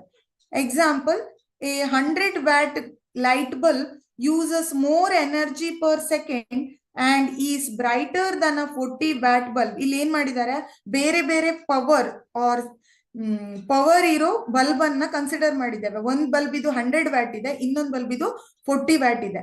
So ಇದರಲ್ಲಿ high power ಯಾವುದು ಅಂತ ಹೇಳ್ತೇವೆ. ಇದನ್ನ ನಾವು ಈ ವ್ಯಾಟ್ಸ್ ಮೇಲೆ ಅದು ಹೇಗ್ ಬೆಳಕು ಕೊಡುತ್ತೆ ಅನ್ನೋದ್ರ ಮೇಲೆ ಹೇಳ್ತೇವೆ ಅಲ್ವಾ. So it purely depends upon the work done and time taken, that is considered as power. idanna power anta karitave. These all are the concepts related to work, power and energy. ಇವೆಲ್ಲ ಏನಿದು concept ಆಯ್ತಾ. ಇಲ್ಲಿಗೆ ಈ chapter ಇನ concept ಏನಿದೆ complete ಆಗಿದೆ. So ಈಗ ನಾವೇನ್ ಮಾಡೋಣ, we will see some MCQs. ಕೆಲವೊಂದು MCQ ಕ್ವಶನ್ಸ್ ಅನ್ನ ಏನ್ ಮಾಡೋಣ, ನೋಡ್ತಾ ಹೋಗೋಣ ಆಯ್ತಾ. ಸೊ ನೋಡಿ ಇಲ್ಲಿ ಈ ಕ್ವಶನ್ ಅನ್ನ ಫಸ್ಟ್ ನಾನು ಓದ್ತೇನೆ, ಆಮೇಲೆ ಇದನ್ನ ಎಕ್ಸ್ಪ್ಲೇನ್ ಮಾಡ್ತೇನೆ. The displacement x of a body of mass 0.5 kg by a force F varies with the time t as x is equal to 3t square plus 4t plus 5, where x is expressed in meter and t in second. The work done by the force in the first 2 seconds is. Here they ask the question related to work done. ಇಲ್ಲಿ ಯಾವುದ್ರ ಮೇಲೆ question ಕೇಳಿದ್ದಾರೆ, work done ಮೇಲೆ question ಅನ್ನ ಕೇಳಿದ್ದಾರೆ ಅಲ್ವಾ. What are the given things here. ಹಾಗಾದ್ರೆ ಇಲ್ಲಿ ಗಿವನ್ ಥಿಂಗ್ಸ್ ಏನೇನಿದೆ ಅದನ್ನ ಫಸ್ಟ್ ಬರೆಯೋಣ ಆಯ್ತಾ. MCQ ಸಾಲ್ವ್ ಮಾಡ್ಬೇಕು ಅಂದ್ರೆ ನಾವೇನ್ ಮಾಡ್ಬೇಕು, ಫಸ್ಟ್ ಗಿವನ್ ಥಿಂಗ್ಸ್ ಅನ್ನ ಬರ್ಕೊಳ್ಬೇಕು. ಇದನ್ನ ಹೇಳಿದ್ದೆ ನಾನು ಅಲ್ವಾ. ಗಿವನ್ ಥಿಂಗ್ಸ್ ಅನ್ನ ಬರೀರಿ. ಏನ್ ಕೊಟ್ಟಿದ್ದಾರೆ, firstly here they mention mass of the body. So ಒಂದು 0.5 kg ಮಾಸ್ ಇರೋ ಬಾಡಿ ಡಿಸ್ಪ್ಲೇಸ್ಮೆಂಟ್ ಆಗ್ತಾ ಇದೆ ಆಯ್ತಾ. ಎಷ್ಟು ಡಿಸ್ಪ್ಲೇಸ್ ಆಗಿದೆ, x is equal to 3t square plus 4t plus 5. So this is the displacement. Displacement ಅನ್ನ ಏನ್ ಮಾಡಿದ್ದಾರೆ, ಇಕ್ವೇಶನ್ ಫಾರ್ಮ್ ಅಲ್ಲಿ ಕೊಟ್ಟಿದ್ದಾರೆ. ಗೊತ್ತಾಗ್ತಾ ಇದೆ ಅಲ್ವಾ. Here the displacement is in equation form. Okay, will see. ಈಗ ನೋಡಿ ನೆಕ್ಸ್ಟ್ ಅಲ್ಲಿ ಮತ್ತೆ ಏನ್ ಕೊಟ್ಟಿದ್ದಾರೆ, what are the given things. Next given things is time, right. Work done ಅನ್ನ ಕ್ಯಾಲ್ಕುಲೇಟ್ ಮಾಡಬೇಕು. ಯಾವಾಗ, ಟೈಮ್ ಟೇಕನ್ 2 ಸೆಕೆಂಡ್ ಇರೋವಾಗ. You should calculate work done when time is in 2 second. ಸೊ 2 ಸೆಕೆಂಡ್ ಆದ್ಮೇಲೆ ಈ ಡಿಸ್ಪ್ಲೇಸ್ಮೆಂಟ್ ಎಷ್ಟಾಗತ್ತೆ ಅನ್ನೋದ್ರ ಮೇಲೆ ಏನನ್ನ ಕ್ಯಾಲ್ಕುಲೇಟ್ ಮಾಡಬೇಕು, ವರ್ಕ್ ಡನ್ ಅನ್ನ ಕ್ಯಾಲ್ಕುಲೇಟ್ ಮಾಡಿ ಅಂತ ಹೇಳಿದ್ದಾರೆ. Okay, how to calculate the work done. ಹಾಗಾದ್ರೆ ಹೇಗೆ ಕ್ಯಾಲ್ಕುಲೇಟ್ ಮಾಡೋದು ವರ್ಕ್ ಡನ್ ಅನ್ನ. ಸಿ ಹಿಯರ್, ಇಲ್ಲಿ ಫಸ್ಟ್ ಅಲ್ಲಿ ಏನ್ ಮಾಡ್ಬೇಕು, we know that what is the equation of work done. Work done expression ಏನು.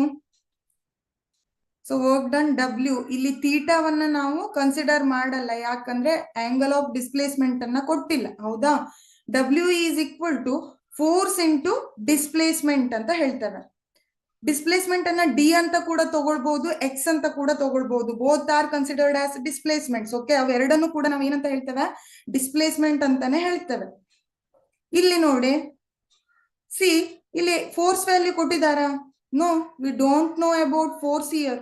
ಫೋರ್ಸ್ ವ್ಯಾಲ್ಯೂ ಕೊಟ್ಟಿಲ್ಲ ಅಲ್ವಾ. ನಾವೇನ್ ಮಾಡ್ಬೇಕು, ಇಲ್ಲಿ ಫೋರ್ಸ್ ಅನ್ನ ಕ್ಯಾಲ್ಕುಲೇಟ್ ಮಾಡಿ ಆಮೇಲೆ ವರ್ಕ್ ಡನ್ ಇಕ್ವೇಶನ್ ಅನ್ನ ಹಾಕ್ಬೇಕು. W is equal to F into X. ಹಾಗೆ ಮಾಡ್ಬೇಕು ಅಂದ್ರೆ ಫೋರ್ಸ್ ಕ್ಯಾಲ್ಕುಲೇಟ್ ಮಾಡ್ಬೇಕು. What is the expression of force. Force is equal to mass into acceleration. ಇದನ್ನೆಲ್ಲ ಮುಂಚೆನೆ ಕಲ್ತಿದ್ದೇವೆ. Laws of motion and motion in straight line ಅಲ್ಲಿ ನೋಡಿದ್ವಿ ಅಲ್ವಾ. ಫೋರ್ಸ್ ಎಕ್ಸ್ಪ್ರೆಷನ್ ಏನು, ಮಾಸ್ ಇಂಟು ಎಕ್ಸಲರೇಷನ್ ಅಂತ ಹೇಳ್ತೇವೆ. ಹಾಗಾದ್ರೆ ಕ್ಯಾಲ್ಕುಲೇಟ್ ಮಾಡಿ. ಎಕ್ಸಲರೇಷನ್ ಕೊಟ್ಟಿದ್ದಾರಾ. What is the acceleration here. No, we don't know acceleration. ಹಾಗಾದ್ರೆ ಫಸ್ಟ್ ಅಲ್ಲಿ ಏನ್ ಮಾಡ್ಬೇಕು, you should calculate the acceleration. Acceleration ಅನ್ನ ಕ್ಯಾಲ್ಕುಲೇಟ್ ಮಾಡ್ಬೇಕು. ಹೇಗೆ, with the help of displacement equation. Displacement 3t square plus 4t plus 5. ಇದು displacement ಹೌದಾ. We know that. How to calculate velocity. Velocity is nothing but it is rate of change of displacement. Velocity ಅನ್ನ ನಾವೇನಂತ ಕರಿತೇವೆ, dx by dt ಅಂತ ಹೇಳ್ತೇವೆ ಅಲ್ವಾ. ಅಂದ್ರೆ rate of change of displacement. ಹಾಗಾದ್ರೆ x ವ್ಯಾಲ್ಯೂ ಕೊಟ್ಟಿದ್ದಾರೆ, ಅದ್ರ with respect to t differentiation ಮಾಡಿ ನೋಡೋಣ. ಮ್ಯಾಥ್ಸ್ ಅಲ್ಲಿ ಬರುತ್ತೆ differentiation and integration, right. Okay, then differentiate this displacement with respect to time t. Okay, then velocity v. ಇಲ್ಲಿ ಏನಾಗತ್ತೆ 3t² ಅನ್ನ dt with respect to t ಮಾಡಿದ್ರೆ ಇಟ್ ಬಿಕಮ್ಸ್ 6t ಪ್ಲಸ್ 4. ಏನಾಯ್ತು? 6t plus 4 ಆಯ್ತು. This is the velocity expression. With the help of this we can easily calculate acceleration. What is acceleration? It is nothing but rate of change of velocity ಅಂತ ಹೇಳ್ತೇವೆ. Rate of change of displacement is nothing but it is velocity. Rate of change of velocity is nothing but it is acceleration. Okay, ಇಲ್ಲಿ a ಅಂತ ಬರೆಯೋದು ಬೇಡ, ನಾನ್ ನಿಮ್ಗೆ ಗೊತ್ತಾಗ್ಲಿ ಅಂತ ಬರ್ದಿದ್ದದು. ಆಯ್ತಾ? ಒಂದು a ಅಂತ ಬರೀರಿ, ಇಲ್ಲ ಅಂದ್ರೆ dv/dt ಅಂತ ಬರೀರಿ. So d by dt of what is the velocity value here? 6t plus 4. ಇದನ್ನ ಈಗ ಏನ್ ಮಾಡ್ಬೇಕು? With respect to t differentiate ಮಾಡಿ. ಏನಾಗತ್ತೆ? Acceleration a is equal to differentiation ಮಾಡಿದ್ರೆ only 6 meter per second square. This is the acceleration value. ಈಗ ನಿಮ್ಗೆ ಏನ್ ಸಿಕ್ಕಿದೆ? ಎಕ್ಸಲರೇಷನ್ ಸಿಕ್ಕಿದೆ. ಈಗ ಏನ್ ಮಾಡ್ಬೇಕು? Force F is equal to m into a. F is equal to m value ಎಷ್ಟಿದೆ? 0.5. This is given in your question. 0.5 into acceleration is 6. Then force is 3 Newton. Force ಎಷ್ಟು ಬಂತು? 3 Newton ಬಂತು. ಓಕೆ, ಈಗ ಏನಾಗಿದೆ? ಫೋರ್ಸ್ ಸಿಕ್ಕಿದೆ. Displacement work done ಅನ್ನ ಕಂಡುಹಿಡಿಬಹುದು ಇಲ್ಲಿ. ಆದ್ರೆ ಡೈರೆಕ್ಟ್ ಫೋರ್ಸ್ ಇಂಟು ಎಕ್ಸ್ ಮಾಡ್ಲಿಕ್ಕೆ ಆಗೋದಿಲ್ಲ. ಯಾಕಂದ್ರೆ ಕ್ವಶನ್ ಅನ್ನ ನೋಡಿ, the work done by the force W ಅನ್ನ ಕಂಡುಹಿಡಿಬೇಕು. ಯಾವಾಗ? When the time is in 2 seconds ಅಂತ ಹೇಳಿದ್ದಾರೆ. ಟೈಮ್ 2 seconds ಇದ್ದಾಗ ವರ್ಕ್ ಡನ್ ಎಷ್ಟಾಗತ್ತೆ ಅಂದ್ರೆ, ಡಿಸ್ಪ್ಲೇಸ್ಮೆಂಟ್ ವ್ಯಾಲ್ಯೂ ಅನ್ನ ಏನ್ ಮಾಡ್ಬೇಕು? 2 seconds ಅನ್ನ ಹಾಕ್ಬೇಕು. ಡಿಸ್ಪ್ಲೇಸ್ಮೆಂಟ್ ಅಲ್ಲಿ ಟಿ ಬರುತ್ತೆ ಅಲ್ವಾ, ಎಲ್ಲೆಲ್ಲಿ ಟೈಮ್ ಬಂದಿದ್ಯೋ ಅಲ್ಲೆಲ್ಲ ಏನಂತ ತಗೊಳ್ಬೇಕು? 2 seconds ಅಂತ ತಗೊಳ್ಬೇಕು. ತಗೊಂಡು ಕ್ಯಾಲ್ಕುಲೇಟ್ ಮಾಡೋಣ. ಆಯ್ತಾ? ಸೊ ನೆಕ್ಸ್ಟ್ ಅಲ್ಲಿ ನೋಡಿ, ಇಲ್ಲಿ ಕ್ಯಾಲ್ಕುಲೇಟ್ ಮಾಡುವಾಗ ಏನ್ ಮಾಡ್ತಾ ಇದ್ದೇನೆ ನಾನೀಗ? ಎಕ್ಸ್ ಅನ್ನ ಮತ್ತೆ ಬರ್ಕೊಳ್ತೇನೆ. 3t² plus 4t plus 5. ಇದು ಇಕ್ವೇಶನ್ ಅಲ್ಲಿ ಕ್ವಶನ್ ಅಲ್ಲಿ ಕೊಟ್ಟಿರೋದು ಅಲ್ವಾ? When t is equal to 2 seconds, t equal to 2 seconds ಅನ್ನ ಹಾಕಿದಾಗ ಇಕ್ವೇಶನ್ ಏನಾಯ್ತು? x is equal to ಅಂತ ಬರ್ಕೊಳ್ತೇವೆ. ಹೌದಾ?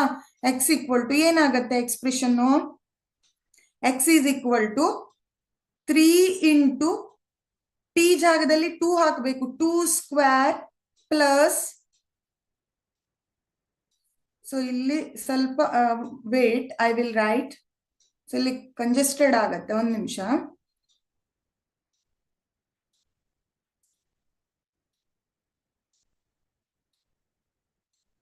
a is equal to 6 meter per second square ಬಂದಿದೆ ಅಲ್ವಾ? ಓಕೆ, ಸೊ ಈಗ ಏನ್ ಮಾಡೋಣ ನಾವು? t equal to 2 seconds ಹಾಕಿದ್ರೆ x is equal to ಏನಾಯ್ತು? 2² ಪ್ಲಸ್ 4 into 2 ಪ್ಲಸ್ 5. ಏನ್ ಮಾಡಿದ್ದೇನೆ? ಈ ಇಕ್ವೇಶನ್ ಅಲ್ಲಿ ಟೈಮ್ 2 seconds ಅನ್ನ ಹಾಕಿದ್ದೇನೆ. ಆಯ್ತಾ? ಆಗ ನಮ್ಗೆ ಏನ್ ಸಿಗುತ್ತೆ? ಡಿಸ್ಪ್ಲೇಸ್ಮೆಂಟ್ ಸಿಗುತ್ತೆ. ಸೊ ಇದನ್ನ ನೀವು ಸಿಂಪ್ಲಿಫೈ ಮಾಡಿದ್ರೆ ಎಷ್ಟು ಬರುತ್ತೆ? 25 ಮೀಟರ್ ಬಂತು. So this is the final displacement. Time 2 seconds ಇದ್ದಾಗ ಎಕ್ಸ್ ಎಷ್ಟು ಬರುತ್ತೆ? 25 ಮೀಟರ್ ಬಂತು. ಇದ್ರನ್ನ ತಗೊಂಡು ಏನ್ ಮಾಡ್ಬೇಕು? ವರ್ಕ್ ಡನ್ ಅನ್ನ ಕ್ಯಾಲ್ಕುಲೇಟ್ ಮಾಡ್ಬೇಕು. ನಿಮ್ಗೆ ಅನ್ಸ್ಬೋದು ಇದು ಡೈರೆಕ್ಟ್ ಇಲ್ಲ ಅಂತ, ಆದ್ರೆ ಈಸಿ ಇದೆ. ಫಸ್ಟ್ ಅಲ್ಲಿ ಏನ್ ಮಾಡ್ಬೇಕು? ಎಕ್ಸಲರೇಷನ್ ಅನ್ನ ಕಂಡುಹಿಡ್ಕೊಂಡು ಫೋರ್ಸ್ ಫಾರ್ಮುಲಾ ಹಾಕ್ಬೇಕು. ಫೋರ್ಸ್ ಅನ್ನ ಕಂಡುಹಿಡಿದ್ಮೇಲೆ ನೆಕ್ಸ್ಟ್ ಅಲ್ಲಿ ಟೈಮ್ t 2 seconds ತಗೊಂಡು ಡಿಸ್ಪ್ಲೇಸ್ಮೆಂಟ್ ಅನ್ನ ಬರ್ಕೊಳ್ಬೇಕು. ಈಗ finally W is equal to ಅಂತ ಮಾಡ್ಬಿಟ್ರೆ ಆಯ್ತು. W is equal to F into X. ನೋಡಿ ಇಲ್ಲಿ F ವ್ಯಾಲ್ಯೂ ಎಷ್ಟಿದೆ? 0.5. ಸಾರಿ, F ವ್ಯಾಲ್ಯೂ, ಫೋರ್ಸ್ ವ್ಯಾಲ್ಯೂ ಕಂಡುಹಿಡಿದಿದ್ದೇವೆ ಅಲ್ವಾ? ಎಷ್ಟಿದೆ? 3 Newton ಇದೆ. 3 into X ಎಷ್ಟಿದೆ? 25. 25 into 3 ಮಾಡಿದ್ರೆ ಎಷ್ಟು ಬರುತ್ತೆ? 75 joules. This is your final answer. ಇದು ನಿಮ್ಮ final answer. Which option is correct? Option C is the correct. Option C ಅನ್ನೋದು ಕರೆಕ್ಟ್ ಇದೆ ಅಲ್ವಾ? Okay, we'll move next one. The work done by the string of a simple pendulum during one complete oscillation is equal to, ಇಲ್ಲಿ ಏನ್ ಕೇಳಿದ್ದಾರೆ, work done ಅನ್ನ calculate ಮಾಡಬೇಕು. ಯಾವ್ದಕ್ಕೆ? For simple pendulum. So ಈ ಸಿಂಪಲ್ ಪೆಂಡುಲಮ್ ಎಕ್ಸ್ಪೆರಿಮೆಂಟ್ ಅನ್ನ ನೀವು first year practical ಅಲ್ಲಿ ಮಾಡ್ತೀರಾ ಅಲ್ವಾ? ಪೆಂಡುಲಮ್ ಅನ್ನ ಏನ್ ಮಾಡಿದ್ದೇವೆ, ಲ್ಯಾಬ್ ಅಲ್ಲಿ ನೋಡಿರ್ತೀರಾ. ಹೇಗಿರುತ್ತೆ ಅದು? ಹೀಗೊಂದು ಸಪೋರ್ಟಿಂಗ್ ರಾಡ್ ಇರುತ್ತೆ, ಅದಕ್ಕೆ ಒಂದು ಥ್ರೆಡ್ ಅನ್ನ ಹಾಕಿ ಏನ್ ಮಾಡ್ತಾರೆ, ಆ ಥ್ರೆಡ್ಗೆ ಎಂಡ್ ಅಲ್ಲಿ ಬಾಬ್ ಅನ್ನ ಕನೆಕ್ಟ್ ಮಾಡ್ತೇವೆ. ಹೌದಾ? ನೆನಪು ಮಾಡ್ಕೊಳ್ಳಿ ಪ್ರಾಕ್ಟಿಕಲ್ಸ್ ಅನ್ನ. So this is the simple pendulum. ಈಗ ಏನಾಗ್ತಾ ಇದೆ ಅಂದ್ರೆ ಆಸಿಲೇಷನ್ ಆಗತ್ತೆ. We know that when we just touch this thread, ಈ ಥ್ರೆಡ್ ಅನ್ನ ನೀವು ಟಚ್ ಮಾಡಿದ್ರೆ ಏನಾಗತ್ತೆ, ಇದು ಇಟ್ ಗೆಟ್ ಸ್ಟಾರ್ಟ್ ಆಸಿಲೇಟಿಂಗ್. ಇದನ್ನ ಟು ಅಂಡ್ ಫ್ರೋ ಮೋಷನ್ ಅಂತ ಕರಿತೇವೆ, right? To and fro motion of simple pendulum. So ಈಗ ನಾನು ಏನ್ ಮಾಡಿದ್ದೇನೆ, ಫೋರ್ಸ್ ಅನ್ನ ಹೀಗೆ ಅಪ್ಲೈ ಮಾಡ್ತಾ ಇದ್ದೇನೆ. ಡೌನ್ವರ್ಡ್ ಡೈರೆಕ್ಷನ್ ಅಲ್ಲಿ ಫೋರ್ಸ್ ಅಪ್ಲೈ ಆಗ್ತಾ ಇದೆ ಅಂದ್ರೆ ಇದನ್ನ ಥ್ರೆಡ್ ಅನ್ನ ಟಚ್ ಮಾಡಿದೀರಾ ಅಂತ ಇಟ್ಕೊಳ್ಳಿ. ಆಗ ಏನಾಯ್ತು, ಈ ಬಾಬು ಇಲ್ಲಿರೋದು ಇಲ್ಲಿ ಬಂತು. ಹೌದಾ? It get displaced like this. Then again it comes here to here. Next ಅಲ್ಲಿ ಏನಾಗತ್ತೆ, ಇಲ್ಲಿ ಬರುತ್ತೆ ಅಲ್ವಾ? Oscillation means it starts oscillating from here, right?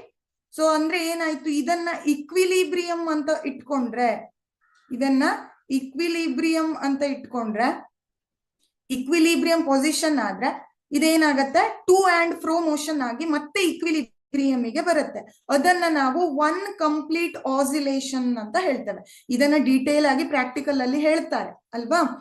ಹೇಳಿದ್ದಾರೆ ಆಲ್ರೆಡಿ, ನೀವು ಸ್ಟಡಿ ಮಾಡಿರ್ತೀರಾ. ಸ್ಟಾರ್ಟಿಂಗ್ ಅಲ್ಲೇ ಬರುತ್ತೆ ಈ ಎಕ್ಸ್ಪೆರಿಮೆಂಟ್ಸ್. ಸೊ ಹಾಗಾದ್ರೆ ಫೋರ್ಸ್ ಹೀಗೆ ಅಪ್ಲೈ ಆದ್ರೆ ಡಿಸ್ಪ್ಲೇಸ್ಮೆಂಟ್ ಹೇಗಾಗ್ತಾ ಇದೆ?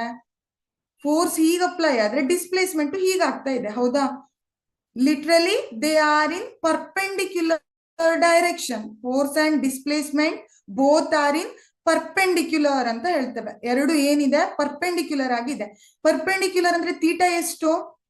ಪರ್ಪೆಂಡಿಕ್ಯುಲರ್ ಅಂದ್ರೆ ತೀಟ 90 ಡಿಗ್ರಿ ಅಂತ ಹೇಳ್ತೇವೆ. ಗೊತ್ತಿದೆ ಅಲ್ವಾ? Theta value is 90 degree. So W is equal to F D cos theta. Substitute ಮಾಡಿ. ಕಾಸ್ 90 ಎಷ್ಟು? ಕಾಸ್ 90 is 0. 0 ಅಲ್ವಾ ಕಾಸ್ 90 ವ್ಯಾಲ್ಯೂ? ಹಾಗಾದ್ರೆ ಡಬ್ಲ್ಯೂ ಈಕ್ವಲ್ ಟು, ಈ ಟರ್ಮ್ ಅಲ್ಲಿ ಯಾವ್ದಾದ್ರು ಒಂದು ಟರ್ಮ್ 0 ಆಯ್ತು ಅಂದ್ರೆ ಏನಾಗತ್ತೆ, whole term becomes 0. So here D option is correct. The work done by the spring of a simple pendulum during one complete oscillation is equal to ಏನಂತ ಹೇಳ್ತೇವೆ, 0 ಅಂತ ಹೇಳ್ತೇವೆ. Why it becomes 0?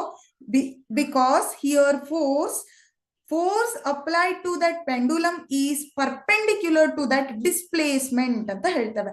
ಫೋರ್ಸ್ ಮತ್ತೆ displacement work done condition ಅನ್ನ ನೋಡಿದ್ದೇವೆ. when it becomes 0, when it becomes positive, when it becomes negative ಅನ್ನೋದನ್ನ concept ಹೇಳುವಾಗ ಹೇಳಿದೆ ಅಲ್ವಾ? ಅಲ್ಲಿ ನೋಡಿದೀರಾ ನೀವು.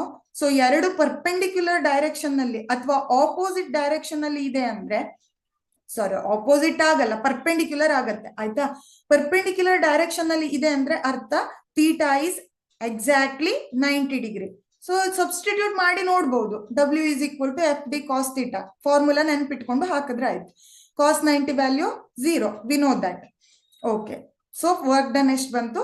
0 ಬಂತು. ಹಾಗಾದ್ರೆ work done by the string of a simple pendulum during one complete oscillation is equal to 0. This is the answer. Okay, we'll move next one. A man pushes against a wall but fails to move it. He does.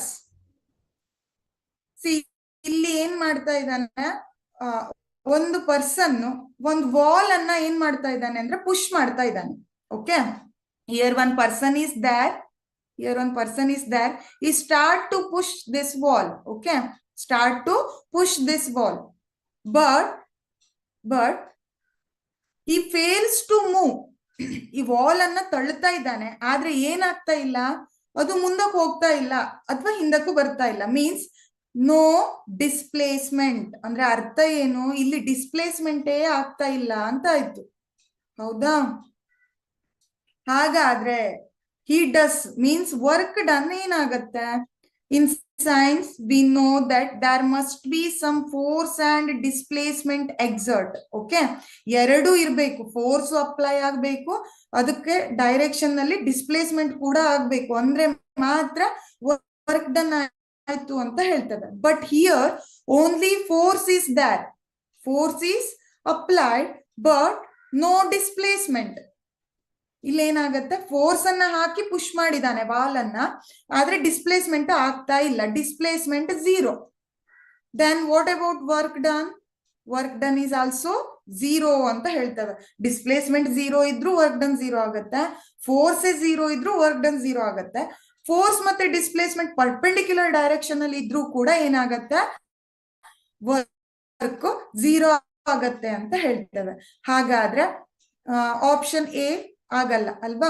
Maximum positive work, maximum negative work ಅನ್ನೋ ಕಾನ್ಸೆಪ್ಟೇ ಬರಲ್ಲ ಇಲ್ಲಿ, ಯಾಕಂದ್ರೆ displacement 0 ಆಗಿಬಿಡತ್ತೆ. So no work at all. Option D is the correct answer. Option D is the correct answer. ಇಲ್ಲಿ ಏನಾಗ್ತಾ ಇದೆ, ವರ್ಕೇ ಆಗಿಲ್ಲ ಅಂತ ಹೇಳ್ತೇವೆ. ಆಯ್ತಾ? This is the definition. Easy ಇದೆ ಅಲ್ವಾ? Okay, will move next one. Fourth one. Okay. A uniform rectangular marble slab is 3.4 meter long and 2.0 meter wide. It has a mass of 180 kg. If it is originally lying on a flat ground, the work required to stand it on and end is. ನೋಡಿ, ಇಲ್ಲಿ ಏನಿದೆ ಅಂದ್ರೆ, ಒಂದು uniform rectangular marble ಅನ್ನ consider ಮಾಡಿದ್ದಾರೆ. ನಿಮ್ಗೆ rectangular ಹೇಗಿರುತ್ತೆ ಅನ್ನೋದು ಗೊತ್ತಿದೆ ಅಲ್ವಾ? ಮ್ಯಾಥ್ಸ್ ಅಲ್ಲಿ ಏನ್ ಮಾಡ್ತೀರಾ, ಇದನ್ನ ಕಲ್ತಿರ್ತೀರಾ, ರೆಕ್ಟ್ಯಾಂಗ್ಯುಲರ್ ಶೇಪ್ ಬಗ್ಗೆ ಸ್ಟಡಿ ಮಾಡಿರ್ತೀರಾ ಅಲ್ವಾ? ಹೇಗಿರುತ್ತೆ ರೆಕ್ಟ್ಯಾಂಗಲ್? ಸ್ಕ್ವೇರ್ ಬೇರೆ, ರೆಕ್ಟ್ಯಾಂಗಲ್ ಬೇರೆ ಅಲ್ವಾ? ಎರಡು ಒಂದೇ ಅಲ್ಲ. Both are having different shapes. So ಇಲ್ಲಿ ಈಗ ಏನಿದೆ, ಕ್ವಶನ್ ಅನ್ನ ಫಸ್ಟ್ ಅರ್ಥ ಮಾಡ್ಕೊಳ್ಳಿ. ಒಂದು ಯೂನಿಫಾರ್ಮ್ ರೆಕ್ಟ್ಯಾಂಗ್ಯುಲರ್ ಮಾರ್ಬಲ್ ಸ್ಲ್ಯಾಬ್ ಅನ್ನ ಏನ್ ಮಾಡಿದ್ದಾರೆ, ಕನ್ಸಿಡರ್ ಮಾಡಿದ್ದಾರೆ. ಅದು ಏನಾಗಿದೆ, ಕೆಳಗಡೆ ಬಿದ್ದಿದೆ, lying on a flat ground. Okay, so ಅದ್ರ ಲಾಂಗ್ ಎಷ್ಟಿದೆ, ಅದರ ಲೆಂತ್ ಕೊಟ್ಟಿದ್ದಾರೆ. 3.4 ಮೀಟರ್ ಲಾಂಗ್ ಇದೆ, 2.4 ಮೀಟರ್ ವೈಡ್ ಇದೆ. ಆಯ್ತಾ? So 3.4 metre long and 2.0 metre wide ಇರೋ ಮಾರ್ಬಲ್, ರೆಕ್ಟ್ಯಾಂಗ್ಯುಲರ್ ಮಾರ್ಬಲ್ ಏನಿದೆ, ಗ್ರೌಂಡ್ ಅಲ್ಲಿ ಬಿದ್ದಿದೆ. ಆಯ್ತಾ? ಫಾರ್ ಎಕ್ಸಾಂಪಲ್ ಸಿ, ಇಲ್ಲಿ ಏನಿದೆ, ಒಂದು ಮಾರ್ಬಲ್, ಇದು ರೆಕ್ಟ್ಯಾಂಗಲ್, ಹೌದಾ? ಇಲ್ಲಿ ಏನಿದೆ, ಬಿದ್ಕೊಂಡಿದೆ ಅಂತ ಇಟ್ಕೊಳ್ಳಿ, ಬಿದ್ದಿದೆ. Lying on a flat ground ಅಂತ ಕ್ವಶನ್ ಅಲ್ಲಿ ಕೊಟ್ಟಿದ್ದಾರೆ. ಇದನ್ನ ನಾನು ಇಮ್ಯಾಜಿನರಿ ಡೈಗ್ರಾಮ್ ಅನ್ನ ಹಾಕಿ ತೋರಿಸ್ತೇನೆ. ಆಯ್ತಾ? ಈ ಡೈಗ್ರಾಮ್ ಏನ್ ಹಾಕೋ ಅವಶ್ಯಕತೆ ಇಲ್ಲ, ಬಟ್ ನಿಮ್ಗೆ ಇಮ್ಯಾಜಿನ್ ಆಗ್ಲಿ ಇದು ಏನು ಅಂತ ಇಮ್ಯಾಜಿನೇಷನ್ಗೋಸ್ಕರ ಹಾಕಿದ್ದು. ಸೊ ಇದು ಬಿದ್ದಿದೆ. ಈಗ ಏನ್ ಮಾಡ್ಬೇಕು ಅಂದ್ರೆ, ಇದನ್ನ ಸ್ಟ್ಯಾಂಡ್ ಇಟ್, ಇದನ್ನ ನಿಲ್ಲಿಸ್ಬೇಕು. ಆಯ್ತಾ? ಬಿದ್ದಿರೋ ಮಾರ್ಬಲ್ ಅನ್ನ, ರೆಕ್ಟ್ಯಾಂಗ್ಯುಲರ್ ಮಾರ್ಬಲ್ ಅನ್ನ ನಿಲ್ಲಿಸ್ಬೇಕು. ನಿಲ್ಲಿಸಿದಾಗ ಏನಾಗುತ್ತೆ, 3.4 ಮೀಟರ್ ಇಲ್ಲಿ ಬರುತ್ತೆ, 2.0 ಮೀಟರ್ ವೈಡ್ ಕೆಳಗೆ ಹೋಗುತ್ತೆ. ಸೊ ಹಾಗಾದ್ರೆ ಗಿವನ್ ಥಿಂಗ್ಸ್ ಏನೇನು, ಅದನ್ನ ಈಗ ಬಿದ್ದಿರೋದನ್ನ ನಿಲ್ಲಿಸ್ಲಿಕ್ಕೆ ಎಷ್ಟು ವರ್ಕ್ ಡನ್ ಮಾಡ್ಬೇಕು ಅನ್ನೋದು question. Work done is what? Okay, so ಇಲ್ಲಿ ನಾವೇನ್ ಮಾಡ್ಬೇಕು, ಫಸ್ಟ್ ಅಲ್ಲಿ ಗಿವನ್ ಥಿಂಗ್ಸ್ ಅನ್ನ ಬರೀರಿ. ನಮ್ಗೆ ಇಲ್ಲಿ ಸರ್ಫೇಸ್ ಅನ್ನ ಕನ್ಸಿಡರ್ ಮಾಡ್ಬೇಕು, ಯಾಕಂದ್ರೆ lying on a flat ground ಅಂತ ಕೊಟ್ಟಿದ್ದಾರೆ. ಅಂದ್ಮೇಲೆ ಇಲ್ಲಿ ಯಾವ ವರ್ಕ್ ಡನ್ ಬರುತ್ತೆ, it must be potential energy, right? Ground ಅಂತ ಬಂತು, ಸರ್ಫೇಸ್ ಅಂತ ಬಂತು ಅಂದ್ರೆ ಏನಂತ ಹೇಳ್ತೇವೆ, ಪೊಟೆನ್ಶಿಯಲ್ ಎನರ್ಜಿ ರಿಲೇಟೆಡ್ ಆಗಿ ಬರೀತೇವೆ ಅಲ್ವಾ? ಪೊಟೆನ್ಶಿಯಲ್ ಎನರ್ಜಿ ಫಾರ್ಮುಲಾ ಏನು, mgh. Potential energy is equal to mgh ಅಂತ ಹೇಳ್ತೇವೆ. ಇಲ್ಲಿ ಏನ್ ಮಾಡಿದ್ದಾರೆ, ಮಾಸ್ ಅನ್ನ ಕೊಟ್ಟಿದ್ದಾರೆ. ಮಾಸ್ ಎಷ್ಟಿದೆ, 180 kg ಇದೆ ಅಲ್ವಾ? ಆಬ್ಜೆಕ್ಟ್ 180 kg ಅಷ್ಟು ಇದೆ. ನೆಕ್ಸ್ಟ್ ಅಲ್ಲಿ ಏನ್ ಕೊಟ್ಟಿದ್ದಾರೆ, ಹೈಟ್ ಅನ್ನ ಕೊಟ್ಟಿಲ್ಲ. ಬಟ್ ಹೈಟ್ ಅನ್ನ ಹೇಗೆ ಕ್ಯಾಲ್ಕುಲೇಟ್ ಮಾಡೋದು, height is nothing but, here it is, ಇಲ್ಲಿ ನಮ್ಗೆ ಲಾಂಗ್ ಮತ್ತೆ ವೈಡ್ ಅಂತ ಕೊಟ್ಟಿದ್ದಾರೆ ಅಲ್ವಾ? ಅದೆರಡನ್ನ ಯೂಸ್ ಮಾಡಿ ಹೈಟ್ ಅನ್ನ ಫೈಂಡ್ ಔಟ್ ಮಾಡಬಹುದು. 3.4 ಡಿವೈಡೆಡ್ ಬೈ 2 ಎಷ್ಟು ಬರುತ್ತೆ, 1.7 metre. This is the height of the rectangular marble slab. ಇದನ್ನ ನಾವೇನಂತ ಹೇಳ್ತೇವೆ, ಮಾರ್ಬಲ್ ಸ್ಲ್ಯಾಬಿನ ಹೈಟ್ ಅಂತ ಕನ್ಸಿಡರ್ ಮಾಡ್ತೇವೆ.